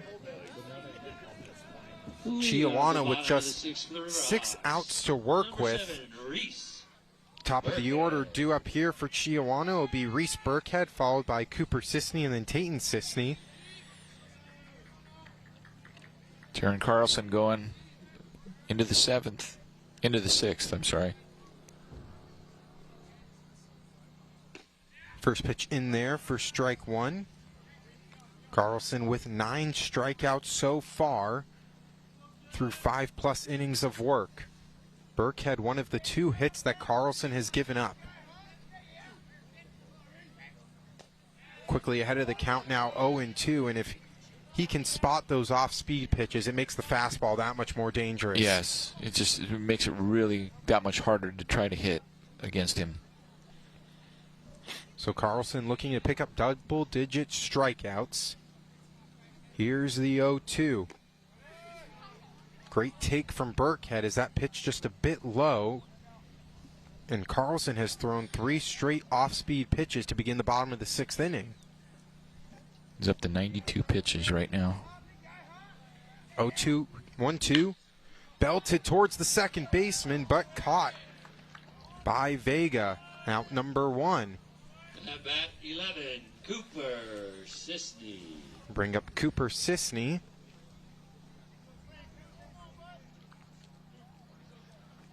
Great bit of contact that just died right at the last moment. It's almost like he hit it off the end of the bat, so there just wasn't any power that came off the bat. To sail it over into shallow right. So here's Cooper Sisney. Swung on in, missed for strike 1. Sisney has fallen victim to one of Carlson's 9 strikeouts. As the 0-1 on its way, slap foul towards the first base side. Quickly behind in the count now, 0-2. Doesn't look like he's lost much. If anything, he's still throwing strikes. That little slider is just still lights out. Here's the 0-2 to Sisney. Beautifully placed off-speed pitch. Looks like it just caught the top half of the zone for ball 1. But Carlson now relying a lot more on the off-speed in this bottom 6th. Here's the 1-2. Look out. Sisney just ducks out in the nick of time. That'll wake you up if you're batting. Ooh. That one just got away from him. Dropped the hat again. That's 3. Hat fell off. A hat trick? Yeah. Maybe we throw our hats for the hat trick. Here's the 2-2. Swung on and missed for strike 3. Carlson has reached the double-digit plateau. Number 10. Sisney. See again, just dropping in the off speed. He's gone away from the fastball. He has. But that's okay because he's finding the off-speed stuff is getting into the zone. So here's Tayton Sisney. Came in to pitch the top of the 6th inning. Fouls that first pitch off. So Sisney still without an earned run, and he's been a great X-factor piece for this Chiawana pitching staff that coming into tonight was with a 2 ERA, and they're doing a great job against this Kamaiakin offense. Pitch upstairs for ball 1. That's pitch 100 for Taryn Carlson. We did see a couple of guys getting warmed up for Kamaiakin. Just trying to limit how many pitchers they use between this and the doubleheader. They had to use 3 pitchers just in the bottom of the 7th inning alone in game 1. They had a tough time finding the strike zone there.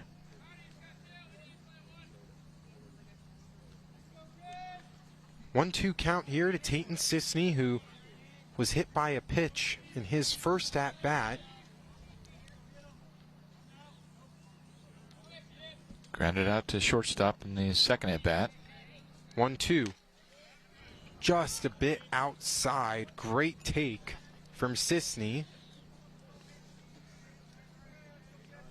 We don't know what Carlson's pitch count's looking like, but it looked like Vega might get the best of him with the strikeout meter. Carlson looking for number 11. Got Swung on and missed by Sisney. Carlson, 6 innings, 11 strikeouts. We'll head to the top of the 7th inning. Kamaiakin looking for some extra insurance on SWX.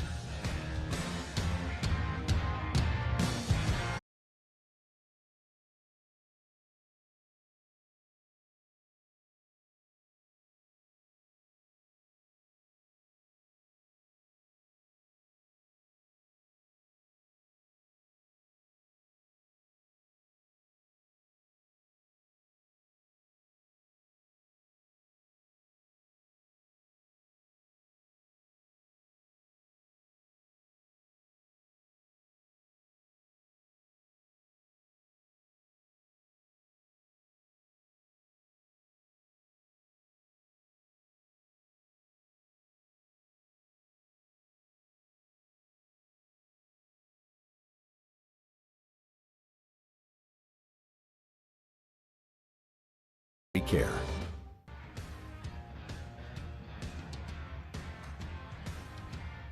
Welcome back. Rough shifting, delayed engagement, weird smells, your transmission may be in trouble. Call your local family-owned Tri-Cities Amco. They'll keep you on the road and save you money. Amco, here to help.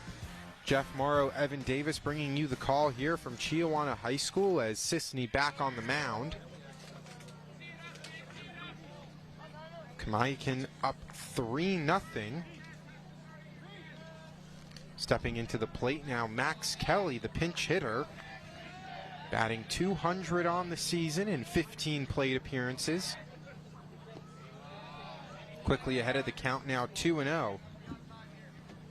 Isn't it great when one of your hitters off the bench also has 5 RBIs through, what are we at, 7 games now? Yeah, I mean, that's what you want to see. Quickly in a very friendly hitters count at 3-0. Kelly, a sophomore, takes the first pitch strike, so no 3-0 green light for him. And he's pinch hitting for Easton Lisenby, who did himself well with the bases loaded ground out for a run. He got the offense started. Yes. it was a really great at-bat for a freshman especially. 3-2 down low, so Kelly takes a walk, and that 8 hole in the batting order for Kamaiakin has been really effective. Productive, very productive. So I'll bring up the number 9 hitter as Lily Blade will.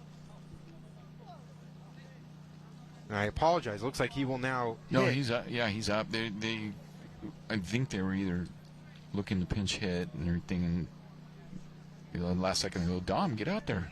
Oh, okay. Little miscommunication between them leaves us wondering Confused. as well. Confused. Yeah. Kelly over there at first now. That's now walk number 7 issued by Sisney this season. We mentioned with all the excellence, maybe the one Charlie Horse is the free passes. Sure. Tayton Sisney, the senior. Bunt right there from Lily Blade. Throw on to first. Nice bunt. Great bunt to set up the top of the order with a runner in scoring position. The 9-hole hitter Lily Blade doing his job. Sometimes that's a lost art, dropping the bunt.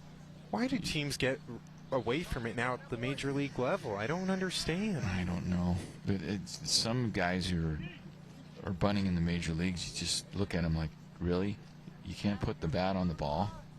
Like, I've always wondered, when there's a runner on first with nobody out and you're the 9-hole hitter, why are you not just bunting to eliminate a double play chance? Exactly. It's exactly what Dom Lilyblade did here. Let's see what it leaves now up for Tanner Davis. Top of the lineup.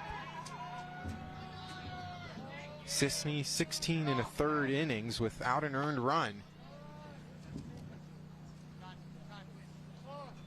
14 strikeouts, 7 walks during that stretch, and it's going to be a pinch runner for Kelly. Isaac Schroeder, number 5. So Isaac Schroeder comes up. It's weird at high school how you could take a guy out, but then also then bring him back in. Yeah, different types of rules. This doesn't happen during summer ball. No. Yeah, That's what makes it so confusing. I know. So Davis up is a quick check on the runner, and a beautiful keep that was from Gilmore to not allow that to go into center field and give Schroeder a free 90.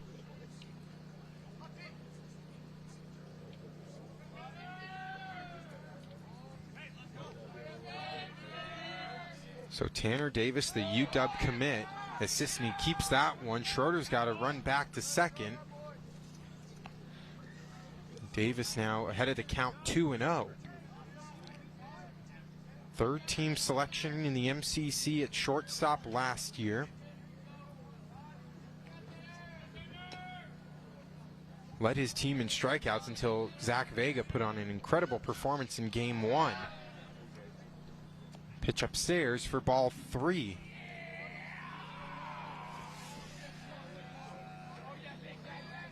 Yeah, just watching Tanner Davis, you can tell he's a solid ball player. He's got one more year of high school ball, and he'll take a free pass.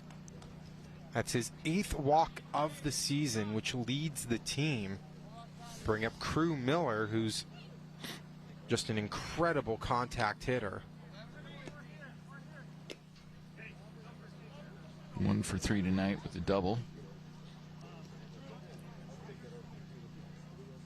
So runners now on first and second with 1 out. Sisney has issued 2 walks in this outing.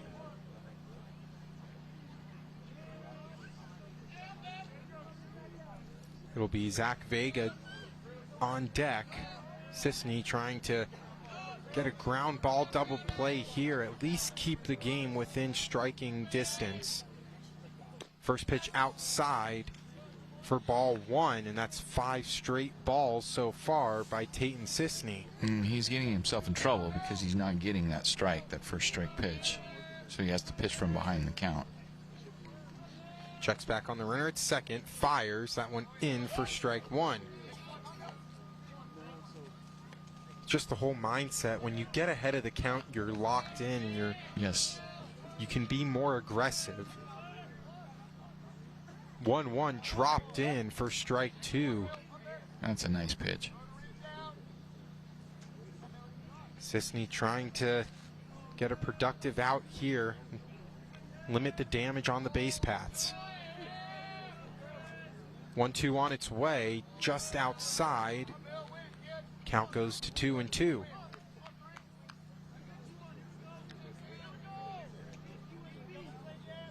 This Kamaiakin team, MCC champs last year. They had the Coach of the Year, Player of the Year, Pitcher of the Year. Yeah, they were loaded last year. But, so was Richland. It's just a tough league. It's really a tough conference, and every coach will tell you that. The coaches in this conference, they all have so much respect for each other's teams. As Miller skies that into left center field, back on it, and that'll head into the gap. Splits between Street and Sabalza. Schroeder on his horse trying to score. He'll get in. And it will be another double for Crew Miller. Now 4-0 Kamaiakin.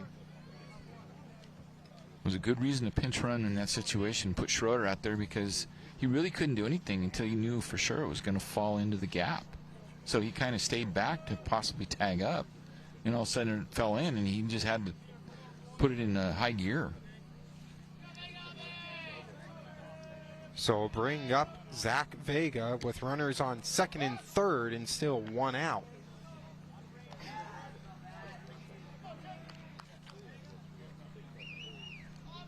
Sisney with his first earned run allowed this season, similar to Castillo. Vega sends that one into right field. Should be plenty deep enough to score. Coming in to third is Miller. And a runner advances with Tanner Davis coming in for the 5th run. So a productive out for Vega. Makes it 5-0 Kamaiakin, and you see an arm warming up. So that could be the end of the road for Carlson on the mound. It should be. I mean, he's at 103 pitches right now. And that's a lot for early April when you've still got, ideally, you've got 2 full months left in the season if you make it to the Final Four. Carlson sends that one back out of play.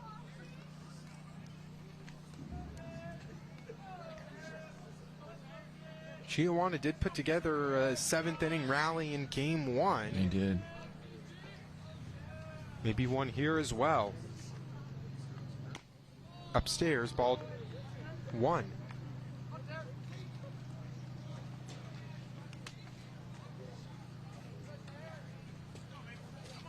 So Carlson will end with 11 strikeouts through 6 innings. After 12 strikeouts through 6 innings from Vega. 1-1 offering in there for strike 2.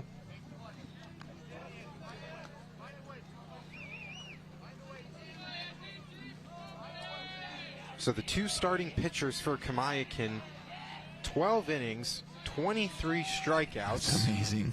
It's almost it's just barely under 2 an inning. Incredible stuff. 1-2 upstairs. Dayton looks like he's pretty tired out there. It's been a long day for him. He caught the first game behind the plate, most of the second game behind the plate. Now he's pitching. I understand what Coach Rodriguez is talking about. 2-2. Straight up. Skied. Gilmore calls off everyone, and we'll head to the bottom of the 7th inning. Kamaiakin tacks on 2 more. Chiawana needs a big rally on SWX.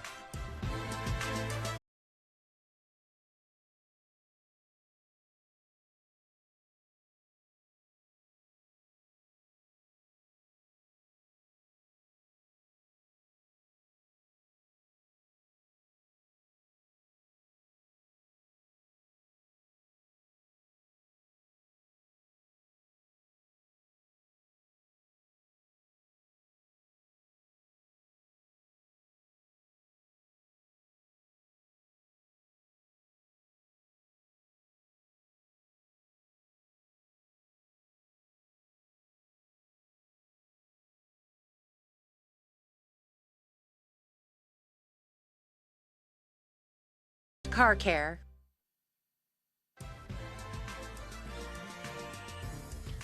Welcome back. Jeff Morrow, Evan Davis bringing you the call from Chiawana High School. And if the first 6 innings weren't difficult enough for Chiawana's offense, try dealing with Tanner Davis, who's on the mound right now. 9 innings pitched so far this season, a 2.33 ERA. Oh, by the way, 20 strikeouts. An opponent's just batting 103 against him. This is where Steve Woods was talking. You need that 1-2 punch in the postseason, especially on that first round quarterfinal / first round of the state tournament. Uh-oh.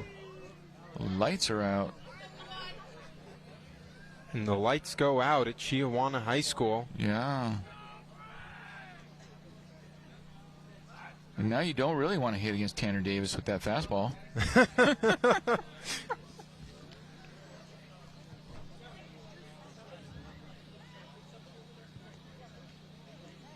Off the timer or something. What time is it right now? 9. 9 o'clock. Maybe they were scheduled to go off at 9. Well, this can make things interesting. Yeah.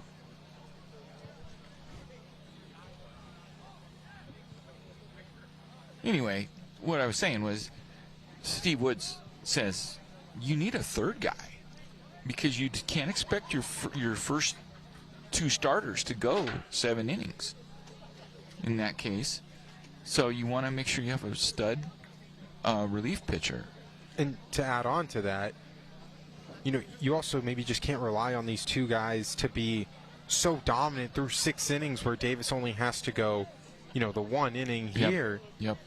So you wonder maybe how they use him towards this latter half of the season, start to build him up a little bit more. Yeah. To potentially go, 2-3 innings for when you get into.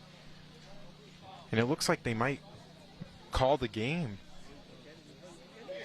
Players running off the field. Umpires are still out there, so we'll see if they go into a line of handshaking. We know it's over, but it doesn't look like it's happening yet.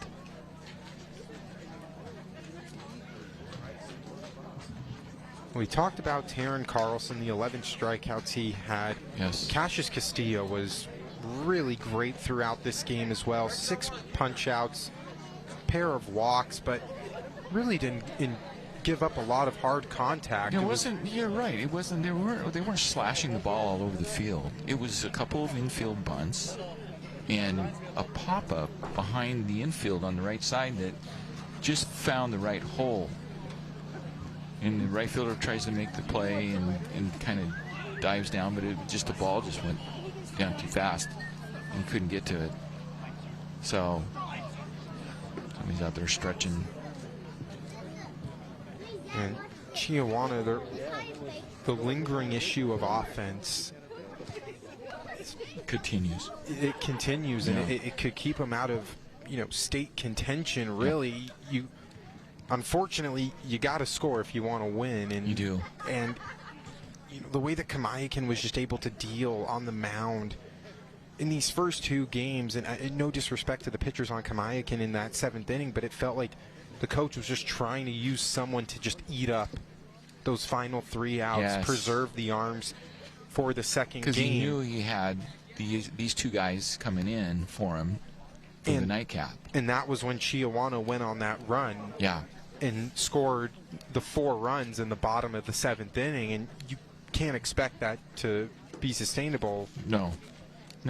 And it'll gets warmer and everything, and as the weather gets better, the pitching for Chiawana will get stronger, I would expect. And the beauty part about this season is last year there was only 2 berths out of our district for the 4A state tournament and 2 for the 3A. Now both 4A and 3A get 3 out of this district, which means we've got more opportunity for our teams to get, as long as they can get past the Greater Spokane League schools in the district tournament. I mean, I see obviously Kamaiakin and Richland in the 4A. I think Chiawana has a good shot. Hanford is not a bad team. They've been playing quite well. What do you think about Kennewick as well? They're going to be, right now, I would consider them in the top 3 in State 3A. Yeah, because Kennewick gave Richland 2 hard games. They split that doubleheader last Friday, right. But Kennewick they only lost by 1 run in the first game, and they dominated the second. They have a veteran-laden lineup too, and so these guys know how to do what they know what to do. And a couple years ago, they were the #1 team in the state, and they got knocked out of the first round at home against Mercer Island. And so I think last year we're going to prove that was a fluke, and they did pretty well. I think they went all the way to the state finals and lost that game. But here they are again with a number of those kids back that know what to do, how to get there, and then let's throw Southridge in there. Yeah, Tim Sanders always has a good program, and they're playing quite well too, and they've got some talented hitters and some pitching staff. Coppin Hunkapiller is a great great hitter and good pitcher, and he's going to Whitworth. So, I mean, I'm counting six of our teams right now that are have great potential going into the postseason. Yeah, for sure. Southridge too is a team with it feels like underrated pitching. They're able to really do a great job on the mound. Similar to Chiawana with their pitching and Kamaiakin as well. Southridge and Chiawana have the same problem of they need to get offense. Yes, exactly.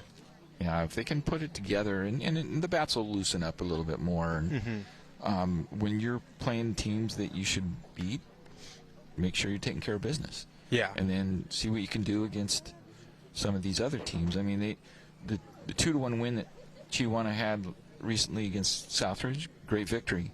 And the one loss they had to Southridge, 2-1, that's a pretty tough loss, but, they were competitive. Yep.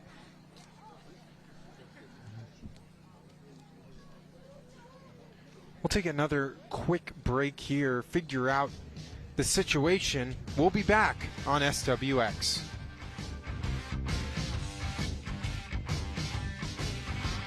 You know us, mornings move fast. Sometimes there's just not enough time for all the stories or all the laughs. We'll see you again in 4 years. So now we're keeping the conversation going. That's right. We're expanding for an extra hour from 7 to 8. Watch us live on The Pulse. Or SWX and Nonstop Local YouTube. Or take us with you as a podcast. More local stories. More real conversations. The conversation continues. Scan the QR code to learn more. Nonstop Local. Content connecting community. We're on it. It's back. The SWX All-Star Classic. The best of the best from the Tri-Cities area taking on the brightest stars from the Yakima area and beyond. See local rivals team up to take on their non-conference foes. It all goes down Saturday, April 4th at Davis High School. Coverage starts at 3 o'clock. The All-Star Classic is back. Only on SWX. Brought to you by A&A Roofing and IBEW Local 112.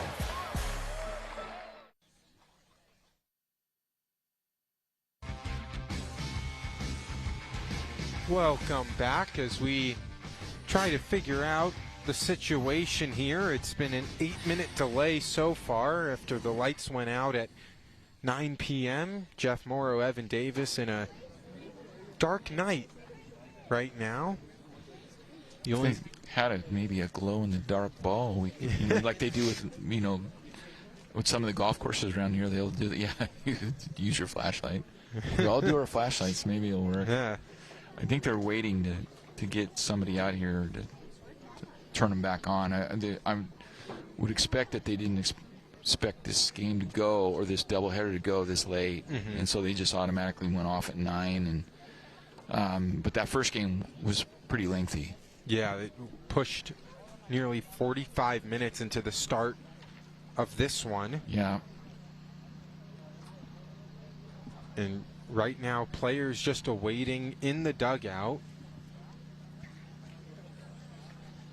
Nice opening night over. Okay. Take a look at the highlights so far through the first 6.5 innings, Cassius Castillo was really great early on. Taryn Carlson was dominant throughout. 6 innings, 11 Ks. Just a lively fastball and a just great off speed. There's a seeing eye single for Bowers, but Castillo comes back and just finds the strike zone. Hard to hit. Look at that. Such an interesting arm angle as well. Yeah, and it really throws hitters off. Yeah, and when Taryn Carlson needed to get out of a hole, his fastball upstairs was just really difficult. And then the off speed, the drop is superb. You saw that last one to Sisney. It starts at the eye level and then dips to like his shoulder. Yes. There with the base hit. I'm calling it a base hit. They call it an error, but it's not. And there's a great line drive by Crew Miller. That was one of his 2 doubles. He has 2 RBIs as well. And then Carlson again just felt like he was unhittable. And you see the emotion right there. He felt his stuff tonight. He did. That was a single on that play from Casey French that Kavinsland was just unable to corral, and then there's Miller's second double. Goes off the wall. Here comes Schroeder, pinch runner. He had to hightail it after waiting to see if the kid was going to catch it in center field. So that's where we're at now. 5-0 Kamaiakin, and a couple of the players running over. Don't know what's going on there. Know if they're just getting loose or what the situation is. Yeah, I think they're just getting loose. Players on Kamaiakin doing the same. Yeah. Communication has been scarce right now for us as we are 11 minutes into lights out. Got 3 outs to go in this game, and it's 5-0 Kamaiakin right now. Saying the Dust Devils opened up over at the ballpark tonight at Giza Stadium, and so and there's a number of former Tri-City athletes that started their seasons tonight. Kennewick High grad Danny Dickinson, who played at LSU last year, he's playing in the Midwest League for the Wisconsin Timber Rattlers. Last night was supposed to be their opener, got rained out, so I think tonight's his first professional game. And then you got Tristan Vrilling, a Kamaiakin pitcher, who went to Gonzaga. He's in Double-A Richmond playing for the Flying Squirrels, which is a team for the San Francisco Giants. He was traded from the Yankees to the Giants at the trade deadline last year. Trent Sellers, who's a pitcher from Kennewick High School, pitches for the Yankees in the Double-A Somerset Patriots. And tonight was opening night for them. And I know I'm missing somebody else. Peyton Graham, a Kamaiakin grad from a couple years ago. I interviewed him. Yep. He's still rehabbing after he had UCL surgery. He was at Gonzaga. Yeah, and he's with the Cardinals organization. They thought enough of him, even though he couldn't pitch this year. He might pitch by midseason, but they thought enough of him to draft him number 7 or 7th round. So that's pretty impressive. Yeah, I talked to him about a month or so after the draft, and he was down in Florida rehabbing, and you know, he was talking just about how he was very thankful that the Cardinals took a chance on him. It's still very rare, and I know how many rounds the MLB draft is, but to still take a chance on a guy that's coming off a UCL injury, and for people that don't know what it is, like that's an injury with your arm that, I mean, it could take a year and a half to rehab. Shohei Ohtani went through it. I know I talked to him, but he's gone through it twice, and it took him almost 2 years to really like get the velocity back up to what we're used to seeing. Jacob deGrom's been through it. It's taken him a lot of time as well, and it also it's a lingering injury where you know, you could feel great, but then within a split second, that arm feels like gelatin again. He was he was projected. There they come on. Some of the lights are starting to. They just don't turn right on right away, right? So they just kind of warm up. So we're getting some light. Graham was hitting 98 miles an hour for Gonzaga last year, and he was they're going to be their #1 starter, and then he got injured that first game. Another kid is Maxton Martin, who is a Southridge High grad.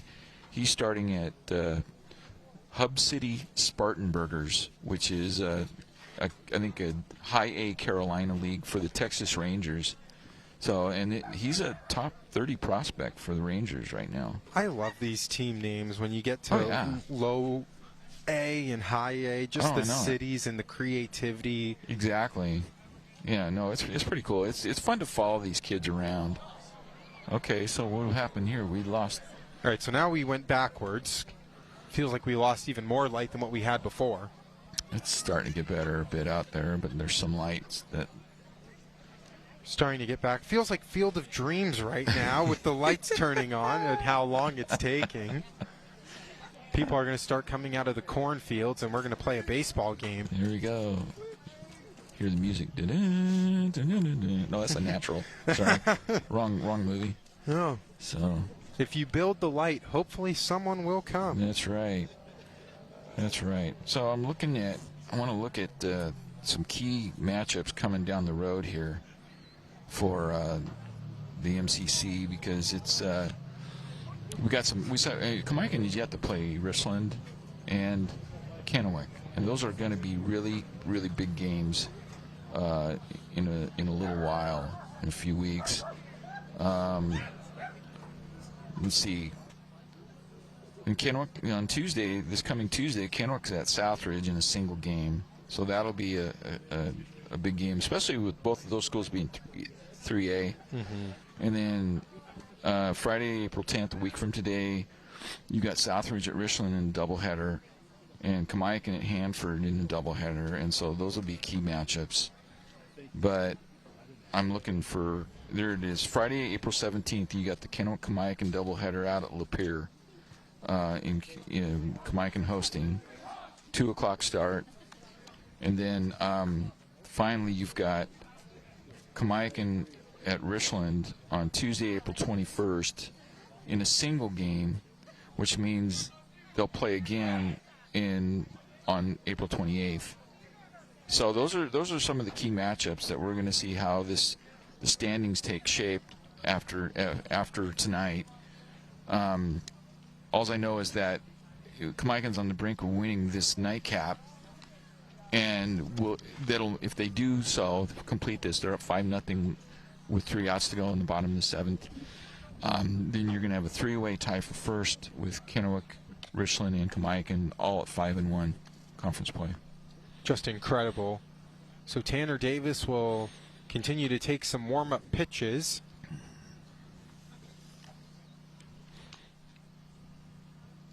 As Chiawana looking to at least just get 1 run, not get shut out here at home. Absolutely, yeah. You try to at least get something, build something off of this as you get ready for your next games on Tuesday. So it will be Brecken Lindgren, Cassius Castillo, and then Blaze Street. The 4, 5, 6 hitters going up against Tanner Davis, who we mentioned 20 strikeouts in 9 innings. And if you do the math, 20 of his 27 outs have been strikeouts. I can understand, because I'm watching him warm up here, and he throws really hard. Yeah, he's throwing gas right now. And that movement on that off-speed pitch, that started on the outer quadrant and went right down the middle. Just crazy, yeah. And then you start thinking about it. You know, I said early in the game that asking Steve Woods, coach, okay, so are the Huskies wanting him to play a shortstop? And he says he could go in a number of different directions for them. It all depends on what they want. He can pitch. He can play shortstop. He could probably play any of the infield positions, second, third, or short. But he's been used by Kamaiakin here this year also in center field. So he's a guy you can plug in anywhere. And that's going to be a great thing for him when he goes to Seattle. Just incredible stuff. All right, we've had our break. We're just about ready to start. Near 20-minute delay as we're now getting underway here in the bottom of the 7th inning. If you stayed with us through those 20 minutes, we appreciate you. We'll continue our out-of-town scoreboard with the MLB. The Mariners and the Angels tied at zeros in the top of the 9th as the Mariners starting a 6-game road trip beginning in Anaheim. J.B. Crawford is playing shortstop. Now they got him back, and you just got to get the offense going. And the Angels are good. I think you're going to find out the Angels are pretty good this year. They are a very good team. Tanner Davis to Brecken Lindgren. Strike one. Davis just quickly back into his windup. Fires that one just outside for ball one. But you hear the pop in that glove. You can tell he throws hard. Just down low for ball two. Wonder how Crew Miller's hand feels after going through it with Carlson, Davis, and Vega. It's a lot of work. A lot of work. You better have a bunch of pads on your hands. Yeah. Do you ice it after? Like, I don't know, because I've never played catcher. I've never wanted to play catcher. I was an infielder when I played at Kamaiakin years ago. See, I was a catcher, but none of our guys threw hard enough for me to where it really mattered. 3-1 on its way to Lindgren. Fastball outside corner. First strike two, so the count goes full. And you hear the glove pop. 3-2. Outside, Lindgren takes the free pass to first. And a rare walk issued by Tanner Davis. I like this matchup right here. I want to see what Cassius can do. He swings hard, so if he can connect, he can go somewhere. Castillo looks at the first pitch for strike one.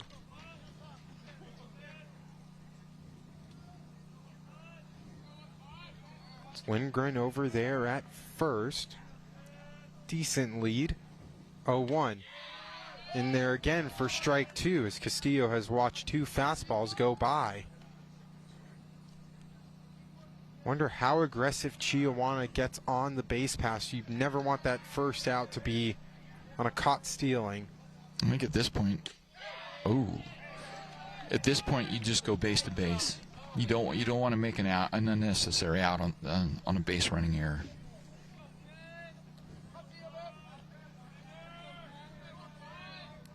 So Castillo behind 1-2. Swung on and missed for strike three. It's the 12th strikeout from the Kamaiakin pitching staff. Just whistles that fastball. Throws hard. So it'll be Blaze Street.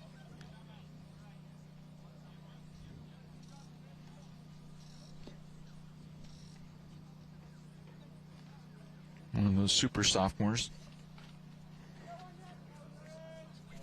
I'm going to be kind of excited to see in 2 years what the Riverhawks look like with all those guys being seniors then at that time. It's going to be scary. Yeah. Makes me think about even, a lot of the basketball teams that we see as well that are loaded with sophomores and juniors, what the teams will look like in the coming years. Oh, yeah. Pitch outside for ball one. Tanner Davis trying to complete the shutout. He checks back on the runner at first and fires outside for ball two. Kind of overthrowing just a little bit. trying to get those outer parts of the plate, just missing by a little. 2-1 on its way. Smacked foul, so count evens up.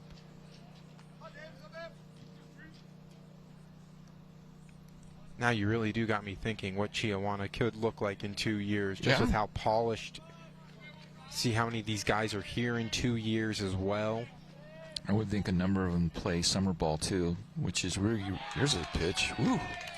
Off speed. Off speed for the 13th strikeout. What is that? 25 total now for the day. See.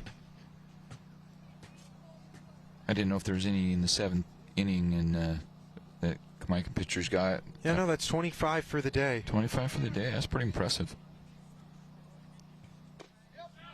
In there for strike one is Casey French. Last at bat had that single into shallow right field that Kavinsland was just unable to get a hand of. Smoked foul out of play, so 1 strike away from a 5-0 Kamaiakin win. Tanner Davis trying to strike out the side here in the bottom of the 7th inning. Complete the 2-game sweep doubleheader here on the road. 0-2 on its way. Smack towards the first base side. There's Allen. Flips it to first, and that'll do it. The Kamaiakin Braves come to Chiawana High School and dominate both games. They win this one 5-0, and Chiawana's offense just fails to capitalize yet again. It's okay. You know, it's still. I mean, we weren't even at the halfway point of the conference schedule, so I'm sure they'll improve. But it's nice to see Kamaiakin. I haven't got to see them this year, so they're a loaded team. The handshakes. Kamaiakin 5 runs, 6 hits, 1 error. Chiawana no runs, 2 hits, no errors. Incredible game from the Braves, a team that you have to look out for. They're the reigning MCC champs. Pitcher of the year in Zach Vega from last year. A lot of all-team selections that are back. Any final thoughts before we wrap up? It was enjoyable to see these two teams play, and I just think that, like I said beforehand, there's like 6 good teams in this conference, so any given night you're going to see some good baseball, and it's going to be fun to follow over the next month. You know, because by the end of April, the regular season's over, and you're going to find out who's going to get to the top. And right now, Kamaiakin looks pretty good, but you've got Richland and Kennewick still. Those 3 seem to be the 3 to look out for. Chiawana still putting together great at-bats at the plate. Just have to culminate it in some runs.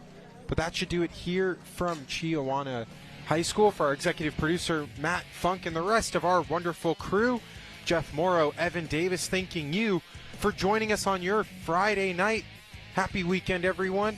We'll see you next week at Hanford High School.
and Ashley, bringing you the content that connects our communities. You're watching Nonstop Local Pulse Prime.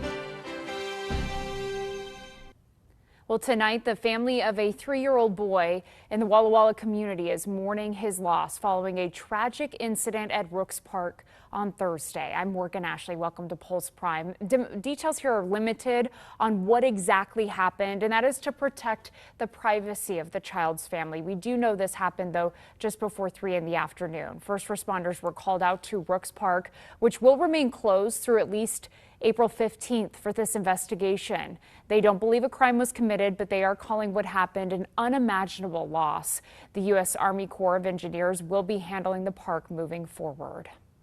Well, across the Northwest tonight, 4 Washington state sheriffs are trying to stop the state of Washington from stiffening requirements to lead law enforcement. Governor Rob Ferguson signed the tougher requirements into law on Wednesday, and a new court filing aims to block them from taking effect. Nonstop Local's Heidi Miley is looking into that filing in Pend Oreille County Superior Court and joins us right now live. Heidi.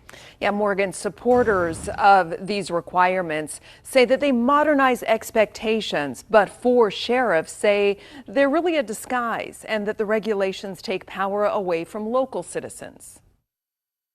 The governor just signed new requirements for police chiefs, sheriffs, or marshals, including being at least 25 years old, having a thorough background check, working at least 5 years in law enforcement, and holding a law enforcement certificate. Supporters say Washington hasn't updated these standards in almost 200 years, that this equalizes expectations no matter the size of the community, holds leaders accountable in instances of misconduct, and stops them from picking and choosing which laws to enforce. However, the sheriffs from Spokane, Pend Oreille, Stevens, and Ferry counties are going to court to stop Washington from enforcing